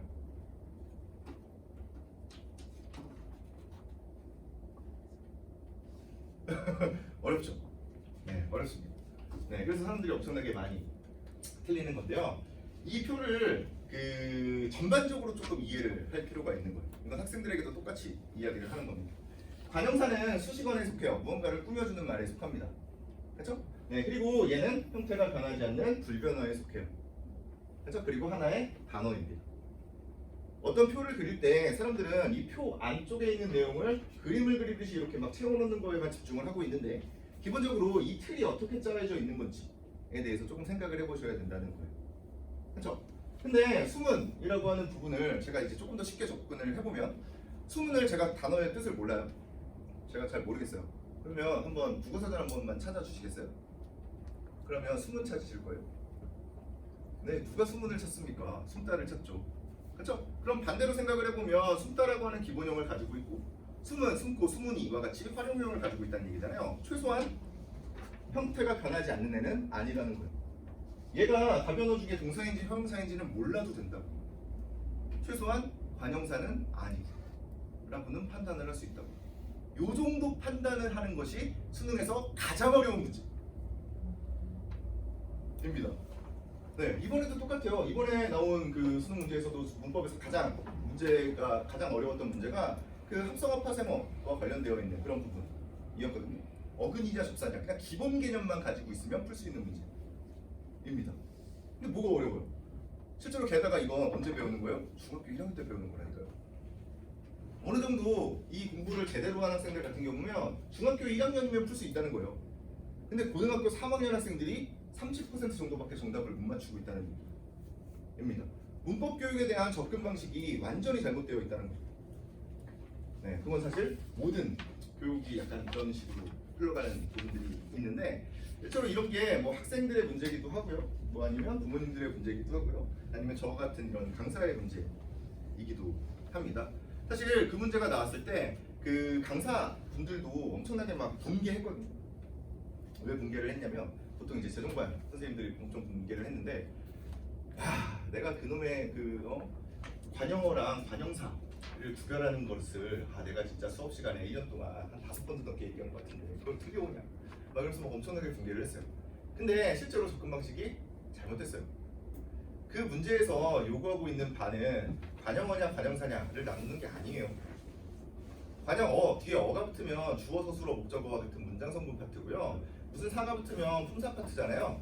두 개의 범주를 비교하는 거 물론 그것도 할 수 있으면 좋죠. 할 수 있는 게 더 좋기도 하고. 근데 이 문제에서 요구하고 있는 바는 관형사인지 아닌지를 물어보고 있단 말이에요. 그러면 일반적으로 사람들은 같은 층위에서 생각을 해야 돼요. 사람들이 좀 얘기하다 보면 핀트가 이렇게 어긋나는 사람들 되게 많거든요. 근데 같은 층위에서 얘기를 하고 있지 않기 때문에 그렇죠. 관형사가 관형사이냐 아니냐를 물어보면 관형사가 아니면 무슨 품사냐를 이야기할 수 있어야 된다고. 그게 관형어다라고 주장을 하면 안 된다고. 기본이잖아요. 그래서 가르치는 사람에게도 무언가 문제가 있다 라고 생각을 해보셔야 되고요. 또 하나는 이런 건데 제가 만약에 이 어떤 그 품사 파트를 이렇게 정리를 했어요. 뭐 수업을 이렇게 하거나 한 다음에 제가 만약에 그 학생들이나 아니면 부모님들에게 이거에 대한 자료를 이렇게 나눠줘야 되잖아요. 자료를 이렇게 나눠줄 때 한쪽은 그 한 20페이지에 걸쳐서 이 품사에 대해서 설명한 줄글을 줘요. 그리고 한쪽은 그냥 이렇게 정리해서 한 페이지로 표로 만들어서 줍니다. 이렇게 준다고 가정을 했을 때 자, 여러분들은 어느 쪽을 선호하시겠어요? 어느 쪽을 선호하시겠어요? 대부분의 경우에는 짧은 걸 선호해요. 네, 짧게 정리를 잘해주네 라고 생각을 하죠. 그게 학생들을 망치고 있는 거예요. 모든 과목 다 마찬가지입니다. 표는 물론 많은 것들을 포함하고 있지만 그 줄글만큼 많은 것들을 포함할 수가 없어요. 그러면 줄글을 기본적으로 학생들이 좀 읽어보고 그 읽어본 내용들을 가지고서 이 표를 빈칸을 채워낼 수 있는 그런 능력을 키우도록 만들어 줘야 되는 거죠. 네. 사실 뭐 되게 심각하게 얘기하고 있지만 사실 별로 어려운 건 아닙니다. 근데 문제는 견디기가 어렵다는 거죠. 이런 교육. 네, 그래서 어쨌든 저희가 지향하는 바인데요. 저희는 기본적으로 이 추론 능력을 배양하는 것을 목표로 하고 있습니다. 이게 결국에 그 국어 성적을 좌우할 수 있는 그 가장 포인트라고 생각을 하기 때문에 그래요. 뭐 암기해야 될 내용이 있으면 내신 기간에 하면 돼요. 그걸 왜 미리 합니까? 저 또 반복 여러 번 할 텐데 할 필요가 전혀 없고요. 그냥 기본적인 어떤 추론 능력을 배양하기 위해서 읽고 쓰는 데 집중을 합니다. 그래서 과제가 다 서술형이죠. 그리고 최대한 양방향으로 조금 소통을 많이 하려고 생각을 하고 있어요. 그래서 그 숙제를 해오면 그것에 대해서 첨삭 내용을 제시를 하고 있고요. 그리고 수업 시간에도 제가 계속해서 질문을 좀 던지는 네, 질문을 던지는 이유가 뭐 몇 가지가 있는데 그 첫 번째는 일단 저희가 이제 그 입반 테스트가 없거든요. 저희는 입반 테스트를 보지 않습니다. 네, 옛날에는 입반 테스트를 뭐 예전에 다른 학원 있을 때는 보기도 했는데 입반 테스트 문제 자체가 되게 짜증나게 일부러 좀 내요. 저도 내봤는데 되게 짜증나게 내요. 네, 어떤 단어가 이게 합성어냐 파생어냐 뭐 이런 거 가지고서 막 문제 내고요. 그리고 뭐 이상한 막 비문학식문도 어려운 거 일부러 갖다 주고 그래서 뭐라고 상담을 하면 돼요. 학생의 상태가 아주 심각합니다. 네, 이렇게 얘기를 하는 거예요. 네, 그래서 그렇게 했었는데 그런 거 아무 의미 없고요. 네, 그래서 일단 입반 테스트는 없는데 입반 테스트가 없기 때문에 학생들이 가지고 있는 어떤 지식 수준이 조금씩 다를 수 있잖아요. 물론 얼마나 다르겠습니까? 다른 그런 부분들이 있습니다. 네, 그래서 제가 중간중간에 질문을 계속해서 하는 거예요. 어디까지 내가 설명을 해야 되지를 제가 선을 긋는 거죠. 네. 그래서 그렇게 얘기를 하다 보면 수업 시간이 조금 이렇게 오버되는 경우들이 좀 생겨요. 네. 그래서 말을 원래 지금보다 말을 좀 더 천천히 하거든요. 근데 이제 나중에 뒤쪽으로 이렇게 가면 갈수록 지금처럼 말이 빨라지는 그런 일들이 벌어지기도 합니다. 네, 또 한 가지는 그 학생들이 말을 좀 해봐야 돼요. 표현을 좀 해봐야 돼요. 이게 요새 뭐 자기 PR의 시대라고 해서 뭐 말들도 많고 많이들 하는데 이게 어른들과의 어떤 대화 과정이 조금 필요해요. 이게 그래서 그 부모님들이 만약에 학생의 어떤 국어 교육을 도와주고 싶다라고 얘기하면 가장 좋은 방법은 집에서 학생과 대화를 해주는 거예요. 쉽지 않죠? 네, 그게 가장 좋은 교육 방법이라고 생각하시면 됩니다. 어쨌든 제가 질문을 하고 또는 이제 중간중간에 지나다니면서 얘기를 하면 어쨌든 저도 어른이잖아요. 그렇죠? 그래서 일단 그 학생들이 어휘 선택이 조금 달라집니다. 학생들은 우리 애는 착해서 욕 안 해. 그런 사람 없어요. 착한 애들도 그냥 자기들끼리 있으면 그게 그냥 공용어기 때문에 어쩔 수가 없어요. 되게 비속어들을 많이 사용하고 뭐 줄임말이라든지 기타 등등을 엄청나게 많이 사용할 수밖에 없어요. 근데 그 어휘가 차지하고 있던 그 자리에 어른들의 어휘로 이렇게 채워주는 중요한 거. 네, 어쨌든 뭐 그렇습니다. 그래서 뭐 저런 걸 되게 중요하게 생각하고요. 이런 거 되게 싫어요. 지식 막 주입하는 거. 이거 외워, 이거 외워. 현대식 외워. 말도 안 되는 얘기하고 있는 거죠. 그렇죠? 뭐 이런 시험 절대 안 보고요. 네, 뭐 다시 암기하고 지식 주입하고 이런 거 절대 싫어하고요. 기계적으로 문제 많이 푸는 것도 되게 싫어요. 네, 그래서 이제 가장 많이 얘기했던 게 이런 건데 하루에 3개씩 푸는 문제집 있잖아요. 하루에 3개씩 푸는 문제집을 저는 별로라고 생각해요. 기본적으로. 근데 책 자체가 나쁘진 않아요. 책은 좋아요. 설명도 되게 친절하게 잘 돼 있고 되게 좋습니다. 그래서 그 책을 이용을 하시려면 하루에 3개씩이 아니라 일주일에 3개 정도만 보면 돼요. 예. 잘 생각해 보시면 이게 하루에 3개씩 감당이 안 돼요. 왜냐면 하루에 3개 비문학도 있고요. 하루에 3개 문학도 있고요. 하루에 3개 문법도 있어요. 다 있죠? 그럼 하루에 몇 개입니까? 하루에 모의고사 하나씩 푸는 거예요. 못 푼다니까요? 그거 이해 못해요. 단적으로 말씀을 드리면 수능 딱 보잖아요? 수능 딱 보면 이제 일타 강사들이 나와서 이제 총평을 해요. 총평을 할 때 수업을 구체적으로 하시는 분이 단 한 명이라도 있는지 보세요. 구체적으로 수업하는 사람이 단 한 명도 없어요. 왜 그렇겠어요? 문제가 생길 수 있기 때문에 그래요. 본인이 이 글에 대해서 온전하게 이해했다라고 얘기하고 내가 준비를 하고 나올 시간이 필요한데 그게 없기 때문에 와서 맨날 나 하는 얘기가 조생들 많으셨습니다. 오늘 뭐 비문학 뭐 지문이 조금 어려웠을 수 있겠네요. 그러면서 한 20분 정도에서 30분 정도 총평을 합니다. 일반적인 경우에 그래요. 네, 그럴 수밖에 없어요. 그분들도 어쩔 수가 없어요. 물론 그분들이 그냥 수업을 해도 뭐 괜찮겠지만 근데 본인들도 약간의 무언가 오류의 가능성이나 기타 등등을 가지고 있기 때문에 그걸 못하는 거예요. 근데 지금 하루에 3개씩 그걸 풀라고 얘기하는 건 학생들에게 그걸 하라는 얘기예요. 못하죠. 천천히 그냥 조금씩 보면 돼요. 하나의 글을 가지고서 이거 수업도 똑같잖아요. 한 문제 가지고 하루 종일 풀어도 된다. 뭐 이렇게 얘기하는 거랑 똑같아요. 이게 어쨌든 그 어떤 내용을 이해해보자는 그런 시도잖아요. 네, 그래서 하루에 한 지문? 하루에 한 지문도 사실 필요 없어요. 네, 그렇게 천천히 하는 겁니다. 그래서 저희 학원의 슬로건이 뭡니까? 천천히 그리고 바르죠. 근데 이게 제 이름이거든요. 서정욱이거든요. 제 이름이. 근데 이 서정이 희한하게도 서자는 천천히 서자고 다 그거 쓰겠지만 정자도 다를 정자를 쓰거든요. 네, 그래서 그냥 이렇게 잘 짜맞췄습니다. 네, 어쨌든 이렇게 공부를 하시는 게 중요하다라는 거 확인하시면 좋을 것 같습니다. 그럼 이제 저희가 어떤 수업을 하는지 이제 좀 빠르게 갈게요. 네, 그냥 그 수능국어를 제재로 삼고 있어요. 그래서 여기서 얘기하고 있는 전 영역을 기출문제, 기출지문만 가지고서 수업을 합니다. 네, 특정 경우에 문법 기본 개념 같은 걸 얘기할 때는 뭐 학력평가 문제나 아니면 그 EBS 문제 같은 것들을 가지고 쓰는데 나머지 비문학이나 문학 같은 경우는 무조건 기출문제로 구성을 해요. 아까 전에도 말씀드렸다시피 그 수능 기출문제가 가지고 있는 어떤 완결성을 따라갈 수가 없기 때문에 그렇습니다. 네, 그래서 이런 것들을 가지고서 전 영역을 다 다룬다고 생각하시면 돼요.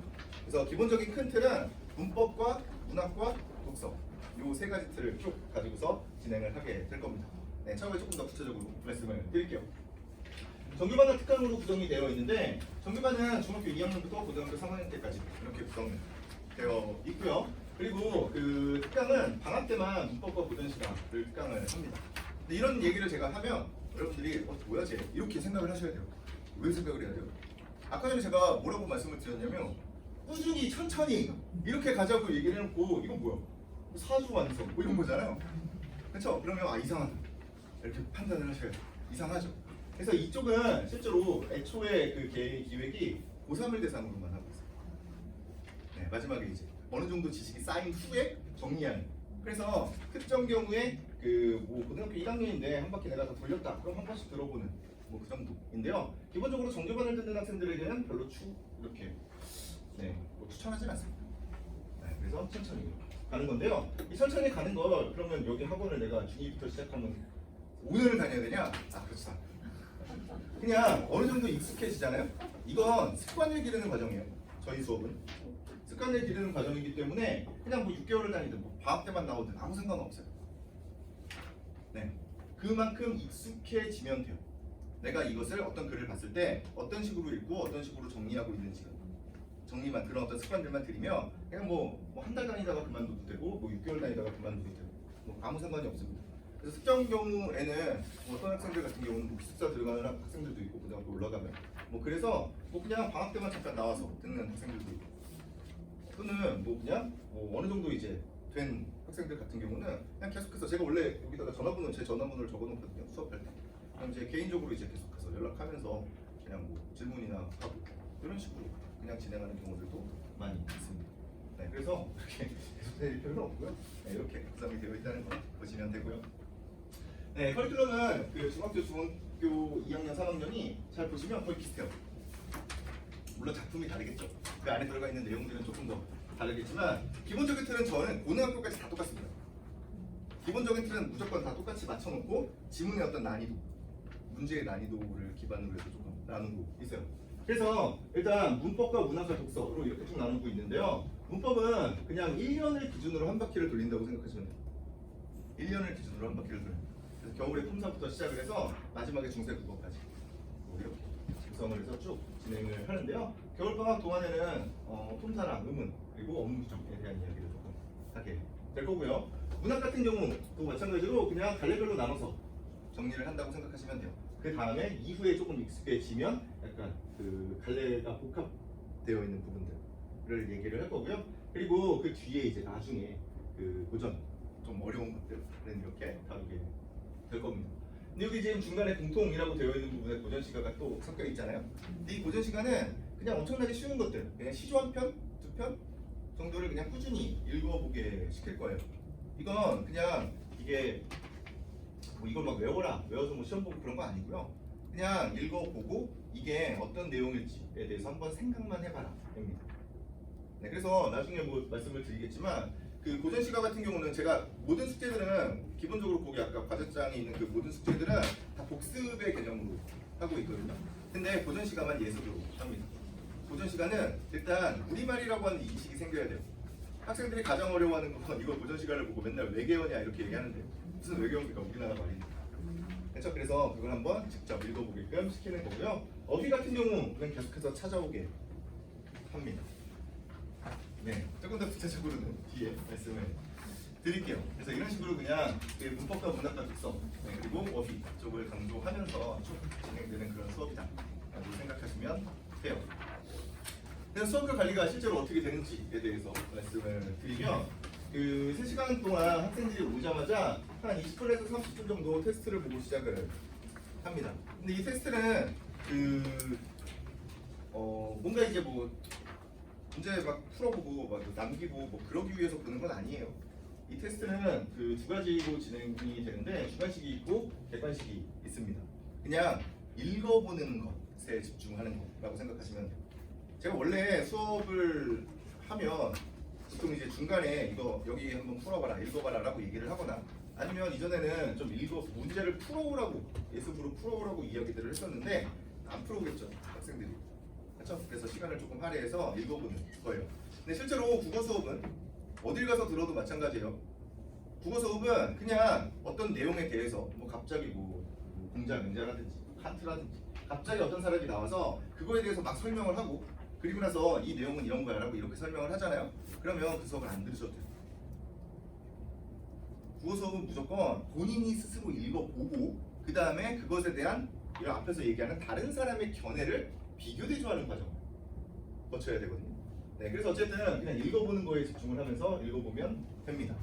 네, 그리고 나서 수업이 진행이 되는데요. 수업은 이 현장 보이고요. 저기 계속 영상 찍는 것처럼 저 영상은 그 네이버 밴드를 통해서 그냥 실시간으로 계속 송출이 되고 있고요.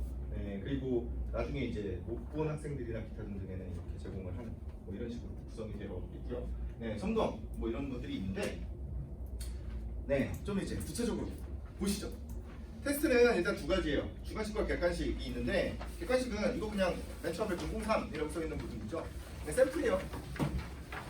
네, 이게 그냥 수능 기출 문제들로만 구성되어 있는 문제들입니다. 이건 책으로 나가요. 이건 그냥 참고 자료로 그냥 샘플로 한 강만 이렇게 묶어놓은 건데요. 네, 책으로 이 문제집이 나가고요. 네, 또 하나는 그 뒤에 보시면 막 물음표 그려져 있는 얘가 있어요. 얘가 이제 주관식 시험입니다. 어휘 테스트를 중심으로 해서 본다고 생각하시면 돼요. 네, 그래서 오늘 배울 것들에 대해서 일단 문제를 풀어보고 객관식 문제를 풀어보면서 생각을 해보고 그리고 이 주관식 시험을 통해서 이전 시간에 배웠던 내용들에 대해서 다시 한번 되짚어보는 거라고 생각하시면 됩니다. 네, 이쪽을 보셔도 되는데 이 주관식 테스트 같은 경우에는 일단 단어 퀴즈들이 있어요. 이 단어 퀴즈는 본인들이 직접 찾아온 숙제들에 포함되어 있는 그 내용이라고 보시면 됩니다. 제가 사실 이 단어 테스트는 예전에 보통 어떻게 하냐면 보통 이제 국어학원에서 어떤 식으로 하냐면 그 단어 책을 만들어요. 필수 어휘 막 이런 거 있잖아요. 그렇죠? 이걸 만듭니다. 이걸 이렇게 만들어 놓고서 그걸 이제 쪼개요. 이렇게 강으로 1강부터 한 30강까지 이렇게 만들어요. 네, 그리고 나서 보면 거기에 한 강에 막뭐 500개씩 막 이렇게 단어들이 있는데 그 단어들을 이렇게 딱 이렇게 갖다 주고서 뭐 특정적으로 뭐 100개가 있을 수도 있고 200개가 있을 수도 있는데 갖다 주고서 거기서 문제를 한 50문제를 뽑아요. 그리고 50문제를 뽑고 40점 이하로 나오면 재시험. 네, 이러면 아주 편해요. 저한테 되게 이득이 되거든요. 일단 저거 편하고요. 만들어 놓으면 끝이니까. 일단 제가 편하고 네, 그리고 또 한 가지는 제가 책을 팔 수도 있어요. 엄청나게 좋습니다.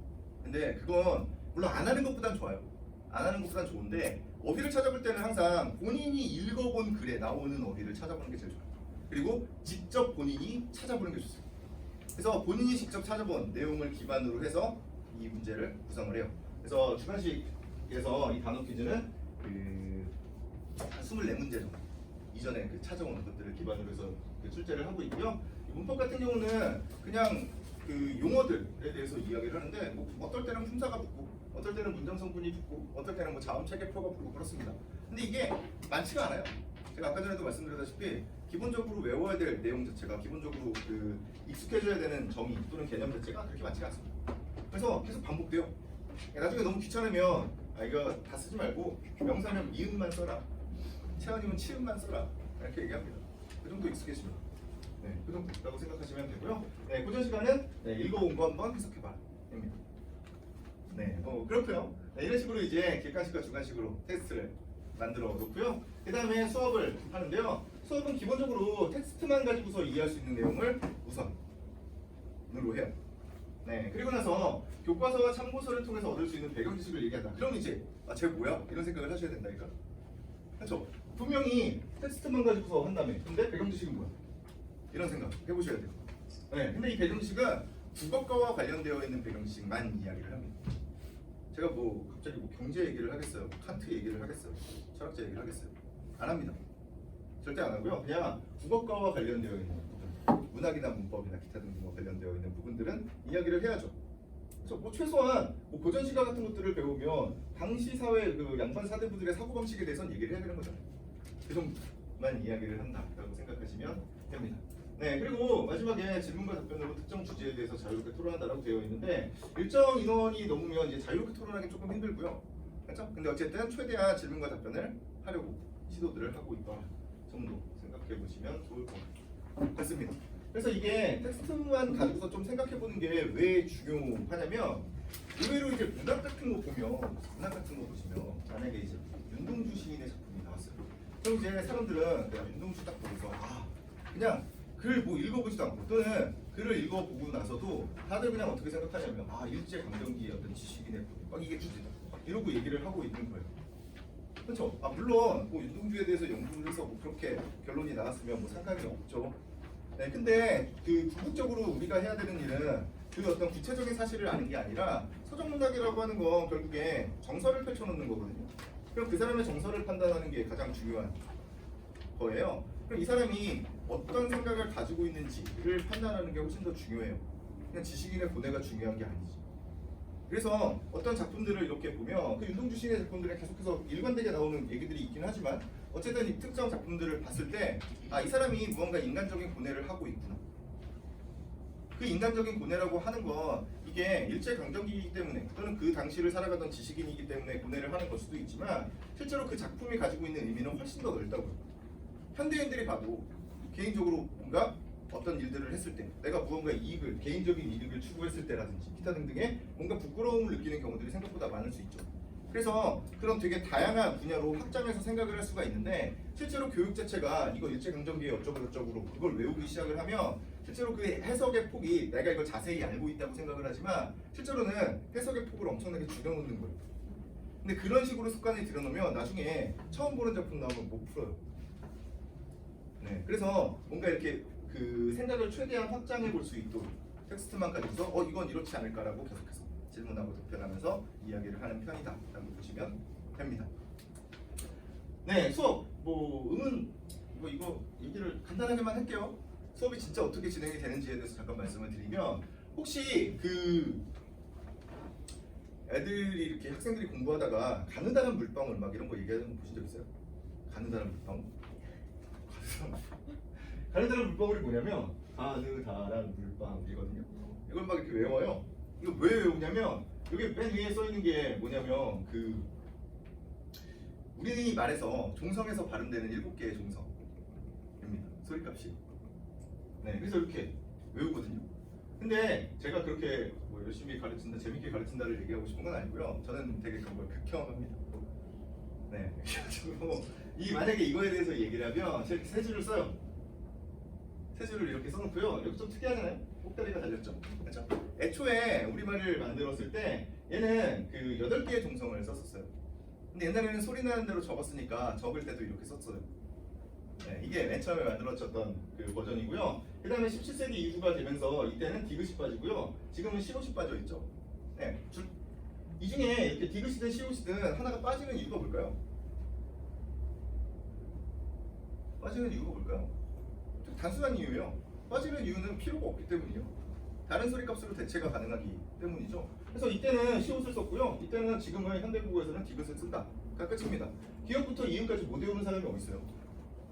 8개 해놓고서 중복되는 값을 그냥 지우면 끝이라는 겁니다. 이걸 왜 굳이 가느다란 물방울이 그러면서 외울 필요가 전혀 없다는 거죠. 어떤 관련성 내에서 생각을 조금 해보셔야 돼요. 근데 이게 뭐랑도 연결이 되냐면 그 맞춤법 쪽이랑도 또 연결이 되거든요. 이게 되게 특이하게 외래어를 표기하잖아요.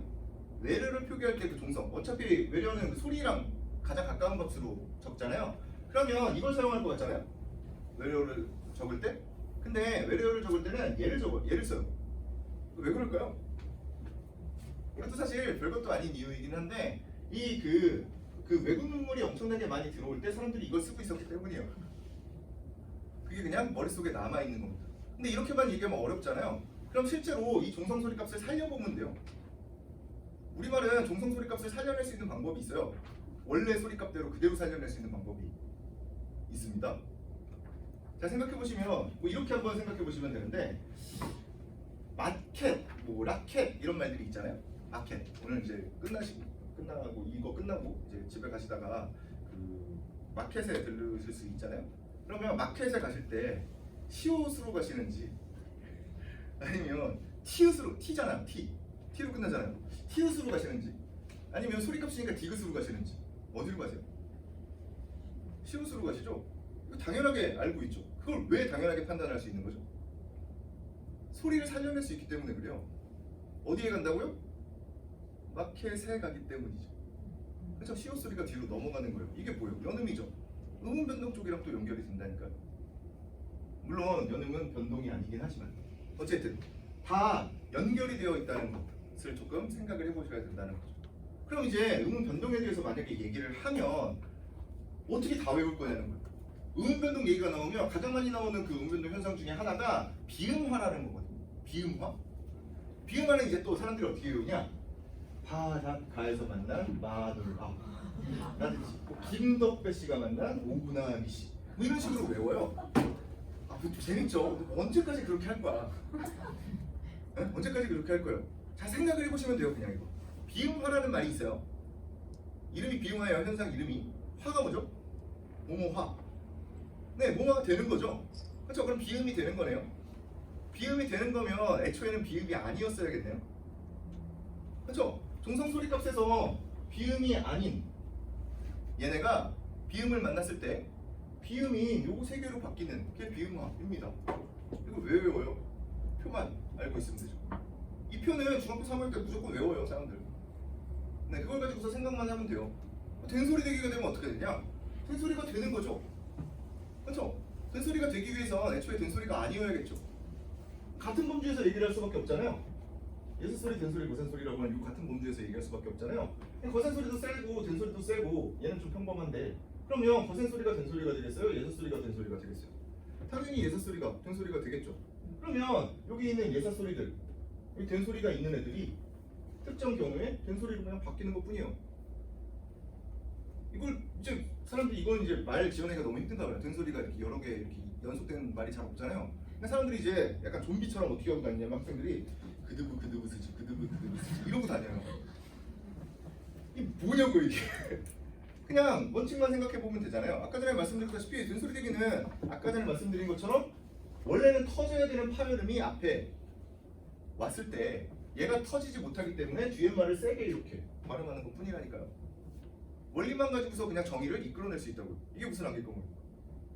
유음하다 그러면 유음하다 그러면 여기 있는 게 유음으로 바뀌면 돼요. 거센소리 대기다 그러면 예수소리가 거센소리로 바뀌면 된다고. 이게 뭐가 어려워? 네, 어려울 게 하나도 없죠. 네, 그래서 어떤 게 중요한지 뭘 외워야 될지 잘 판단을 하셔야 돼요. 네, 만약에 이걸 외워야 된다면 이 표가 가지고 있는 어떤 의미를 조금 생각을 해봐야 되는 거죠. 근데 나중 되면 여기 두껍게 써있는 요거 7개만 외우면 돼요. 7개가 결국에 아까 전에 얘기한 음절의 끝소리 규칙 가는 사람들 빵 그래서 어렵지가 않아요. 쉽게 모국어 사용자의 것을 충분히 활용을 해가면서 가장 기본적인 어떤 지식을 기반으로 해서 생각을 하게끔 만들어야 되는데 다들 하나하나 외우고 앉아있으니 참 통탄할 노력인 거죠. 네, 여러분들이 관심을 많이 가지실 점검에 대한 부분인데요. 과제장을 좀 봐주시는 게 좋을 것 같습니다. 과제장은 2개가 있죠? 그렇죠? 하나는 인쇄 상태가 조금 깔끔하고요.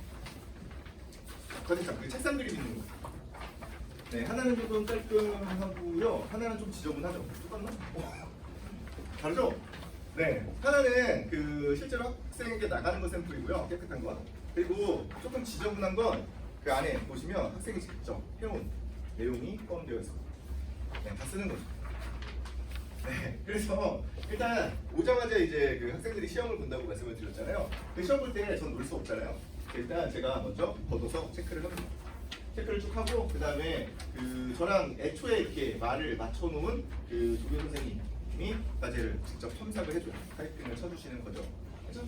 네, 그리고 나서 이 첨삭을 해줬으면 그것과 관련되어 있는 모범 답안. 모범 답안이라고 하기에는 좀 그렇고 그냥 예시 답안이라고 생각하시면 돼요. 제가 쓴 예시 답안이 같이 나가게 되고요. 네, 그리고 나서 이 쓰는 것들에 대해서 조금 곤란함을 느끼는 그런 학생들이 있다면 평일에 부릅니다. 네, 평일에 와서 그 조금 도움을 받을 수 있도록 시간들을 조금 비워놓고 생각하시면 좋을 것 같아요. 틀리게 무조건 와야 되는 건 아니고요. 일단 잘 모르겠다 싶으면 와도 되고요. 그렇죠? 또는 이제 그 숙제를 제가 생각했던 것에 일정 수준 이상을 못 해오면 좀 강제로 부르는 편이거든요. 네. 그리고 어떤 학생들 같은 경우에는 그냥 편하게 내 집처럼 와서 공부하고 그렇습니다. 특정 경우는 뭐 다른 과목 공부해도 돼요. 뭐 아무 상관 없습니다. 제가 뭐 돈이 많아 보이는지 잘 모르겠는데 제가 사실 공간이 한 요 정도만 있으면 되거든요. 그렇죠? 요 정도만 있으면 되는데 요게 한 반도 안 되거든요. 강의실 두 개가 더 있어요. 굳이 만들어 놓은 이유가 그냥 학생들 와서 편히 좀 공부할 수 있고 어쨌든 학원을 좀 이렇게 좀 즐겁게 왔다 갔다 할 수 있도록 최대한 만들기 위해서 그렇게 하고 있습니다. 그리고 책상도 좀 크죠? 그렇죠? 이런 학원 없죠? 원래 이 교실이 그 맨 처음에 이거 이 강의실 이렇게 나누는 거 세팅을 할 때 요거 강의실이 믿어지지 않으시겠지만 50명짜리 강의실이거든요. 일반적인 책상 이게 2배가 넘어요. 네. 그래서 보통 이제 책상이 50개 이상 들어가요. 이게 안에 여기에 지금은 한 20몇 개 정도 들어가 있거든요. 네. 근데 최대한 좀 편하게 공부하는 게 좋지 않을까라는 생각을 좀 해서 학원을 어쨌든 좀 편하게 올 수 있도록 그렇게 좀 유도를 해주시면 좋을 것 같고요. 네, 과제장 직접 보시면 첫 부분에는 정답의 근거를 찾는 부분이 있어요. 풀어본 문제들 있잖아요. 풀어본 문제들에 대해서 정답의 근거를 직접 서술형으로 써오는 겁니다. 별건 없죠? 서술형으로 다 써와요. 만약에 문법이다 그러면 뭐 이게 각각 뭐 품사가 뭐고 문장 성분이고 이런 것들까지 다 적게 이렇게 만들고 있고요. 네, 독서 같은 경우는 어떤 전반적인 흐름을 살펴보는 부분이 있고 그리고 실제로 요약하는 문단별로 요약하고 전체 요약하는 그런 부분들 구성이 되어 있고요. 만약에 시다 그러면 뭔가 그 문문으로 써져 있는 부분들을 산문으로 바꾸는 부분들도 있고요. 뭐 표현법을 생각해보는 부분들도 있고요. 만약에 소설이면 뭐 소설 내용을 요약하기도 하고 앞뒷 내용을 추론해보기도 하고 뭐 이런 식으로 무조건 쓰게끔 구성을 하고 있어요. 네, 중요한 건 이 어휘인데, 네, 어휘를 보면 그 학생도 그렇고 이 학생도 그렇고 세 줄로 이렇게 숙제를 해오거든요. 그렇죠? 네, 특정 경우에는 뭐 한 줄로 해오는 경우들도 있는데, 네, 왜 이게 세 줄이냐? 이게 세 가지 의미를 가지고 있어서 세 줄은 아니고 첫 번째는 무조건 이 단어가 무슨 뜻일지에 대해서 먼저 써보는 거예요. 네. 뭐 동의어를 써도 되고 유의어를 써도 되고 단위어 규정해도 되고 아니면 쉽게 써도 되고 어떤 방법을 사용해도 좋아요. 그래서 먼저 이게 무슨 뜻일지 예측해 보는 거. 그다음에 두 번째는 실제로 사전을 찾아보는 거. 그럼 이 사전적 정의가 앞에 주관식 문제로 다음 주 주관식 문제가 되는 거죠. 그리고 세 번째는 예문 이렇게 구성이 되어 있습니다. 그래서 뭐 그 다른 학원들에 비해서 어휘 숫자가 그렇게 많지 않을 거예요. 그리고 한 페이지에 7개씩밖에 안 들어가 있거든요. 약간 종이 낭비처럼 보이시겠지만 네, 충분히 다 잘 채우고 있죠. 네, 그리고 또 한 가지 체크해 보셔야 되는 게 이 유형이라고 하는 말이 있을 때 여기 밑에 이따유 모양형 이렇게 써오는 걸 시키고 있어요. 어쨌든 최근에는 다들 인터넷 사전을 사용하잖아요. 그렇죠? 이거 한자 찾기 위해서 우편을 찾을 필요가 없다고. 그렇죠? 얼마나 편한 세상입니까? 그렇죠? 클릭 한 번만 해보고 이게 나오기 때문에 확인해 보는 게 좋아요. 근데 사실 이게 생각보다 되게 그 어휘력 향상에 도움이 많이 되거든요. 어느 정도 이제 지금 부모님 정도들의 나이에서는 그냥 모르는 글자가 나와도 대충 이게 무슨 의미일 거다. 모르는 단어가 나와도 대충 무슨 의미일 거가 유추가 되잖아요. 그게 한 글자 한 글자가 가지고 있는 의미를 어느 정도 알고 있기 때문에 그렇죠. 근데 학생들은 모르잖아요. 전혀 그래서 이런 것들을 조금 익숙하게 할 수 있도록 만들어 두고 있고요. 그리고 시조 해석하는 거 아까 전에 잠깐 말씀을 드렸었는데 이게 나머지 숙제는 다 복습이거든요. 근데 얘만 예습이에요. 그래서 어떻게 하냐면 그냥 만약에 여기 내정이 파산하여도가 있어요. 그럼 모르면 그냥 바로 치는 거예요. 그냥 내가 읽을 수 있는 만큼만 읽어내자는 거예요. 네, 그리고 나서 이렇게 쓸 수 있는 데들만 이렇게 써놓고 그 수업 교재가 있으면 교재 뒤에는 항상 해석이 주어지거든요. 그러면 그거 보고서 비교를 해보는 거예요. 뇌정이 파산하여도가 번개가 산을 깨어도라는 뜻이구나. 이렇게 비교 대조하면서 어떤 말이 어떤 말로 바뀌고 있는지 또는 옛날 사람들의 어떤 문법적인 어떤 그 문장 쓰는 방식과 지금 쓰는 방식이 어떻게 다른지를 한 번씩 확인을 해보라는 거죠. 이건 뭐 외워서 막 이렇게 하는 그런 패턴이 아니고 네, 이렇게 네, 숙제들을 하면 돼요. 그래서 숙제가 조금 어렵겠죠. 네, 그리고 나서 이제 집에 갈 때 성적표가 나가는데요. 이쪽이 앞면이고 저쪽이 뒷면인데 앞면 같은 경우는 이제 성적에 대한 이야기가 주차별로 이렇게 누적이 되기도 하고요. 또는 뭐 각각의 연원별로 이렇게 틀린 문제들을 체크하기도 하고요. 뒤에는 더 과제장에 대한 첨삭 내용이 있습니다. 근데 만약에 부모님들이 보실 때 이 앞에 성적의 추리는 사실 별로 그렇게 중요하지 않아요. 왜냐면 다 풀기 조금 힘들거든요. 그냥 읽어본다라고 생각을 해야 되기 때문에 네, 이쪽은 별로 중요하게 생각 안 하셔도 되는데 뒤에 이제 과제장 첨삭은 조금 읽어보시기를 바랍니다. 네, 그래서 이 과제장 첨삭 내용을 보면서 이 지금 학생이 어떻게 공부를 하고 있구나를 확인하시면 좋을 것 같아요. 근데 제가 이제 몇 년 전에 어떤 부모님이 딱 오셨는데 뭐 성적표 잘 보셨죠? 라고 얘기를 했더니 말씀을 드렸더니 이 학원에서 성적표가 나오냐고 이런 말씀을 하신 적이 있어요. 그래서 그 다음부터는 저 뒤에 첨삭 내용 그리고 주관식 점수까지는 문자로 보내드리고 있습니다. 네. 어쨌든 여기까지고요. 질문과 답변 시간인데요. 죄송하지만 저에게 시간을 조금만 더 주시죠. 자주 물어보시는 질문들을 간단하게 대답을 드릴게요. 일단 과제가 계속해서 서술형이다 보니까 과제 시간이 얼마나 걸리냐라고 말씀을 하시는데 과제 시간은 제가 애초에 이 수업을 기획을 했을 때 하루에 한 30분에서 1시간 정도를 투자를 해서 한 이게 4일이나 5일에 걸쳐서 이렇게 했으면 좋겠다 라고 생각을 했어요. 네. 그래서 빠른 학생 이게 그렇게 얘기하면 되게 길어 보이지만 30분이라고 생각하고 4일이라고 생각하면 2시간이 하는 거예요. 그렇죠? 네. 근데 처음에는 좀 힘들 겁니다. 시간이 오래 걸릴 겁니다. 네, 점점 갈수록 쓰는 어떤 패턴들이 어차피 정해져 있는 패턴대로 쓰니까 뭐 좀씩 줄어들겠죠. 최대한 이렇게 나눠서 조금씩 할 수 있게끔 이렇게 기도를 하고 싶은데요. 어쨌든 이 과제 시간에 대해서는 예전에 학원에 있을 때부터 컴플레인이 엄청나게 많이 들어왔습니다. 특정 경우에 이 학생이 이거 국어 숙제 하나 하는데 7시간이 걸린다 뭐 이렇게 말씀을 하시는 거예요. 근데 저는 전혀 문제가 되지 않는다고 생각합니다. 네, 일단 다른 과목이랑 비교하는 건 좀 웃기지만 일주일에 수학 숙제 몇 시간 할 것 같아요? 그렇죠? 7시간이 뭡니까? 훨씬 더 많이 하죠. 그래서 아무 상관없다 라고 생각을 하고요. 또 하나는 만약에 그 학생이 뭐 딴짓하지 않고 이걸 한번 써보겠다고 7시간 동안 고민을 하고 있는 거면 그것만큼 좋은 국어 공부가 어디 있겠어요? 그렇죠? 그래서 전혀 문제가 되지 않는다 라고 생각을 하고요. 두 번째, 쓰기를 싫어하는 이과 남학생도 과제를 할 수 있냐? 그렇죠? 이과 성향의 남학생에 대해서 다들 걱정을 많이들 하시는데 전혀 상관 없습니다. 일단 남학생이 못할 거라고 생각하지만 요새는 그런 세상이 아니에요.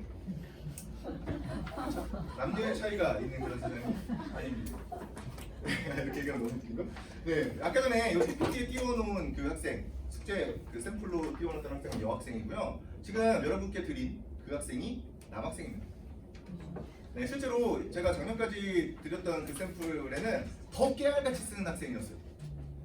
네, 남학생입니다. 이 학생도 남학생이에요. 네, 아무런 문제가 생기지 않아요. 그냥 이건 남녀의 문제가 아니라 그냥 성향 차이라고 생각하시면 되고요. 그리고 이과는 왜 못 쓸 거라고 생각을 하는지 잘 모르겠어요. 일반적으로 만약에 제가 어떤 감상문 같은 거, 감상적인 글을 써라라고 얘기하면 문과생들이 다 잘 쓰겠죠, 당연히. 근데 제가 쓰라고 하는 글은 그런 재밌는 글이 아니에요. 네. 다 무언가 논리 구조를 맞춰서 써야 되는 그런 글들이기 때문에 저는 개인적으로는 이과생이 훨씬 더 유리하다고 생각하는 사람입니다. 이 글을 쓰는 데 있어서. 왜냐면 이과생들이 맨날 하는 일이 수학 문제 푸는 거잖아요. 수학 문제를 푸는 과정을 살펴보면 중간에 등호를 이렇게 갖다 놓고 양쪽에 수식을 써요. 그렇죠? 그리고 나서 밑으로 이제 쭉 이렇게 이어지죠. 근데 이 한 줄 한 줄이 하나의 문장이라고 가정을 하면 실제로 이게 연역 추론이에요. 그래서 저는 개인적으로는 수학 그렇게 푸는 거 보면 이과 학생들이 훨씬 더 유리하다고 생각할 수 있을 것 같고요. 앞에 쓰기를 싫어하는 제가 한 10여 년 동안 계속해서 고개 숙여 사과드리고 있습니다. 쓰기를 싫어하는 제가 해줄 수 있는 게 없어요. 네, 어쩔 수가 없습니다. 다 싫어요. 심지어 저도 싫어요. 싫은 경우가 엄청 많이 있어요. 저도 이거 써야 되잖아요, 답안지. 그렇죠? 답안지 이렇게 쓰다 보면 정말 짜증난다. 이런 생각이 들어요. 근데 그럴 수밖에 없어요. 왜 그러냐면 어떤 글을 이렇게 요약하고 정리하는 과정에서는 항상 막히는 부분이 생길 수밖에 없거든요. 이렇게 술술술 써지는 경우가 잘 없어요. 그러면 이 막히는 경우에서 계속해서 뭔가 자괴감이 들죠. 그렇죠? 좋은 얘기를 이렇게 여러 번 해도 짜증이 나는데 나에 대해서 막 자괴감 들고 잘 모르겠는 답답함 들고 그럼 그걸 누가 좋아하겠어요? 다 싫어합니다. 근데 그 과정을 이겨내지 않으면 모르기가 힘들어요. 물론 애초에 엄청나게 잘하는 학생들, 엄청나게 뛰어난 학생들 같은 경우는 진짜 0.00 몇 % 정도 될 그 정도 진짜 뛰어난 학생들은 그냥 이것만 봐도 돼요. 아무 상관없어요. 안 써봐도 돼요. 그냥 머릿속으로 정리가 되는 학생들도 있을 거예요. 그렇죠? 거의 없겠지만. 네, 근데 대부분의 경우에는 일단 쓰는 과정을 통해서 정리를 해보는 게 생각보다 되게 중요합니다. 이건 제가 이 글은 그 학생들에게도 옛날부터 10여 년 전부터 얼마나 많이 쓰게 했겠어요. 마찬가지로 제가 이거 학원 선생님들한테도 써보게 했거든요. 왜냐면 제가 이거 뭐 따라다니면서 계속 답안지 계속 써줄 수는 없잖아요. 1년에 3번씩 시험을 보는 걸 그렇게 계속 써줄 수는 없잖아요. 그래서 직접 한번 자립심을 키워라. 이렇게 한번 써보라고 얘기를 하는데, 잘 안 쓰려고 하는 사람들의 특징은, 학생들 같은 경우는 그냥 되게 단순하게 이렇게 얘기를 하려고 해요. 아 선생님 저 이거잖아요. 저 이거 알아요. 이렇게 얘기를 해요. 네. 그리고 학원 선생님들 같은 경우는 야 내가 이거 모르겠냐. 내가 지금 국어에서 짬밥이 몇 년인데 이걸 모르겠냐. 이렇게 얘기를 해요. 근데 실제로 안 써본 사람들은 국어 실력이 안 늘어요. 근데 안 늘어도 국어 강사는 할 수 있어요. 워낙에 자료들이 많기 때문에 그냥 거기 내용을 이야기하면 됩니다. 또는 그냥 배경 지식 같은 거 풀어놓으면 사람들 좋아하니까. 제가 막 되게 박학다식한 사람인 척하면서 아 칸트는 뭐 하던 사람이고 양자역학은 뭐고 어쩌고저쩌고 이런 얘기를 하잖아요. 좋아합니다. 그런 수업이 인기가 좋아요. 아무런 의미가 없죠. 근데 어쨌든 기본적으로 글을 이해할 수 있는 능력 자체는 직접 써보고 정리하는 것이 그 능력을 향상시키는데 가장 도움이 되기 때문에 그건 싫어하지만 어쩔 수 없어요. 해보는 게 좋습니다. 그래서 제가 학원에 그 상담을 하러 오시거나 뭐 설명하거나 뭔가 이렇게 얘기를 할 때 이 설명의 자료를 이렇게 드리면서 학생들이 좀 각오를 하고 왔으면 좋겠다 라고 얘기를 합니다. 근데 이게 뭐 생각보다 그렇게 어렵지도 않아요. 엄밀히 따지면 다른 학원들 가면 일주일에 모의고사 한 편씩 풀고 그거 정리해서 뭐 그 해오라고 하잖아요. 사실 불가능한 걸 시키고 있는 건데 그걸 어떻게 하죠? 희한한 일이죠. 그래서 이게 생각보다 그렇게 어렵진 않은데 어쨌든 써고 정리하는 이런 습관을 한번 들여보겠다는 자신이 있을 때 그때 보내달라고 얘기를 합니다. 네. 사실 저도 그냥 한 번, 두 번이라도 와서 이렇게 수업 듣고 돈 내고 그럼 제가 돈을 벌 수는 있잖아요. 근데 저는 그걸 원하지 않아요. 어쨌든 같이 좀 이렇게 생각해 볼 수 있는 그런 사이가 됐으면 좋겠고요. 네, 밑에 어려서 책을 많이 안 읽었어도 상관없냐라고 얘기를 하는데요. 네, 전혀 상관없어요. 이 어려서 책을 많이 읽었다고 해도 얼마나 읽겠어요? 지금 몇 학년입니까? 중학교 2학년 아직도 어리잖아요. 그래서 아무 상관이 없어요. 근데 이게 책을 읽는 과정에 대해서 조금 생각을 해보셔야 돼요. 아까 전에 잠깐 말씀드렸다시피 그냥 되게 어려운 책들을 막 여기저기를 막 이것저것 갖다 놓고 그걸 내가 학원에서 배운다 라고 이렇게 생각을 하잖아요. 그러면 망해요. 되게 재밌는 게 뭐냐면 수학이나 영어 같은 경우에는 이 동네 학생들이 다른 동네 학생들보다 되게 월등히 잘해요. 격차가 엄청나게 크거든요. 근데 국어는 그렇게까지 크진 않아요. 왜 그럴까요? 국어 교육에 뭔가 문제가 있기 때문이죠. 네. 아니, 시 이걸 왜 외우고 있냐고요? 학원을 가서. 또는 책, 만약에 거기에 나와 있는 어떤 책을 뭐 한 100페이지씩 일주일에 막 100페이지, 200페이지를 읽고 거기 나와 있는 어떤 단어를 빈칸을 어떻게 채우냐고요? 말도 안 되는 얘기라고. 사실 그 선생님도 그 일주일 동안 못 읽어요. 정의론 뭐 이런 거 갖다 놓고 일주일 동안, 2주일 동안 그걸 진도를 다 나간대요. 무슨 말도 안 되는 얘기를 하고 있어요. 말도 안 되는 거죠. 못 읽는다니까요. 못 읽는 게 맞아요. 네, 그래서 그런 부분들을 생각을 하셔서 조금 독서에 대해서 좀 다시 생각을 해보셔야 되고, 독서는 기본적으로 그냥 폭넓게 읽히고 거기서 관심 분야가 생겼을 때 깊게 읽으면 독서 능력은 충분히 키워진다 라고 생각을 하시면 됩니다. 그리고 뭐 만약에 뭔가 더 좋은 책이 뭐가 있냐 라고 생각을 한다면 그냥 교과서 읽으면 돼요. 교과서 엄청나게 잘 써 있어요. 여러 가지 교과서 있잖아요. 역사 교과서도 있고. 그래서 그런 거 그냥 보시면 돼요. 네, 그리고 나서 그걸 어떻게 내가 요약 정리할 건가가 포인트라고 생각하시면 됩니다. 네, 밑에 내신 수업 어떻게 진행되냐라는 질문을 하시는데, 네, 일단 기본적으로는 안 해요. 그냥 휴강, 내신 기간에 휴강이라고 생각하시면 됩니다. 근데 뭐 어쨌든 만약에 원한다 라고 해도 잘 안 하고요. 네, 진짜 뭐 한두 명이 막 진짜 나는 진짜 여기서 해야 돼 라고 얘기를 하면 제가 불러요, 개인적으로. 그리고 기본적으로는 뭐 다른 학원을 다니든 안 다니든 간에 자료가 조금 더 필요하다 그러면 일단 자습서에 준하는 정도의 수준으로는 제가 자습서를 그 문제를 만들어 주고요. 그리고 기타 등등 뭐 더 어려운 문제가 필요하다 그러면 뭐 기타 등등 고등학교의 그 모의고사 같은 것들로 문제를 만들어 주기도 합니다. 근데 뭐 실제로 그 학원을 다니는 학생도 있고 안 다니는 학생도 있어요. 근데 안 다니는 학생들이 생각보다 되게 많이 있습니다. 근데 저희 학원 다니는 학생들 중에 그 내신학원 가는 학생들도 있고, 또는 내신학원을 갔다가 뭔가 이제 질문하기가 어렵다거나 기타 등등 때문에 저를 계속해서 찾아오시는 그런 학생도 있고, 아니면 아예 내신학원을 안 다니면서 저한테 자료를 받아가고 시험 보기 한 일주일 전쯤에 와서 그냥 정리하는 하는 그런 경우들도 있거든요. 근데 90점 이하로 떨어진 적 거의 없습니다.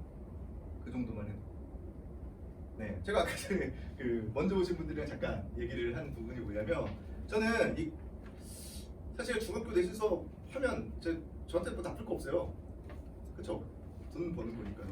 나쁘지 않은데 근데 약간 양심에 찔리는 부분이 좀 있어요. 가르칠 게 별로 없기 때문에. 네, 사실 거기 나오는 그 정도의 범위면 한 2시간이면 끝나요. 네, 근데 그걸 한 4회, 5회로 이렇게 늘려서 계속 똑같은 문제를 풀기하고 또 이걸 해야 되기 때문에 일단 기본적으로는 안 한다라고 생각하시면 됩니다. 다만 그것과 관련해서 무언가 문제가 생기거나 아니면 무언가 이제 그 걱정이 된다 그러면 학원으로 보내주시면 돼요. 그 정도로만 해도 충분히 좋은 점수를 받고 있다. 네, 마지막입니다. K 국어학원이랑 비슷한 수업이냐라고 이 질문이 엄청나게 많이 나오기 시작을 하는데요. 네, 지금 뭐 중학교 학생들 같은 경우는 별로 잘 모르고요. 고등학교 가면 이제 보통 많이 질문들을 하는데, 네, 뭐 비슷한 점들이 많이 있어요.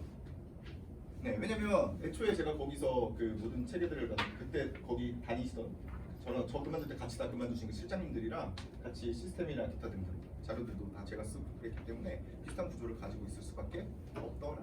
뭐 이 정도 생각하시면 좋을 것 같습니다. 네, 그래서 뭐 비슷한 점들이 많은데, 네, 일단 그 어떤 식으로 이제 그 차후에 점점 서로 이제 좀 달라지겠죠. 네, 그리고 뭐 조금 궁금하신 점이 좀 구체적으로 궁금하신 분이 있으면 나중에 남아서 질문을 해주시면 좋을 것 같습니다. 네, 시간표. 네, 중학교 2학년 같은 경우는 평일. 네, 수요일과 목요일에 깔아놨어요. 그래서 둘 중에 하나 선택해서 들으면 되고요. 그리고 만약에 수업을 못 온다 그러면 이렇게 교차해서 들어도 별로 상관없습니다.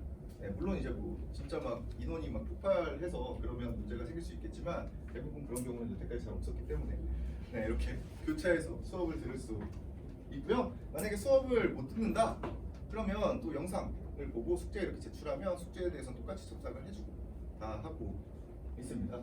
네. 네, 그렇고요. 중학교 3학년은 이제 주말에 이렇게 써주세요. 될 것 같습니다. 네, 어쨌든 오늘 제가 준비한 건 이 정도까지고요. 그 질문과 답변은 좀 저 끌고서 좀 더 편하게 하시면 좋을 것 같습니다. 네, 마지막으로 한 말씀 드리면 그냥 그 보통 여기도 그 사실 이게 교육이기는 하지만 이게 사업이기도 해요. 그렇죠? 그래서 사람들은 이익을 어떤 극대화시키기 위해서 되게 많은 노력들을 하고 있겠죠. 근데 그런 것들에서 좀 이제 여러분들이 어떤 무언가를 얻어가기 위해서는 여러분들도 어느 정도 공부가 필요하다는 거죠. 그 사람이 하는 말이 진짜 타당한지 안 하는지, 그리고 우리 애를 여기 보냈을 때 얼마나 효율적일지에 대해서는 어떤 그 생각을 조금 해보셔야 되고요. 그리고 이 시간이 그런 것을 판단하는 데 있어서 조금 도움이 될 수 있는 그런 시간이었으면 좋겠습니다. 네, 어쨌든 고생들 많이 하셨고 감사합니다. 지금부터 얘기할 수 있죠?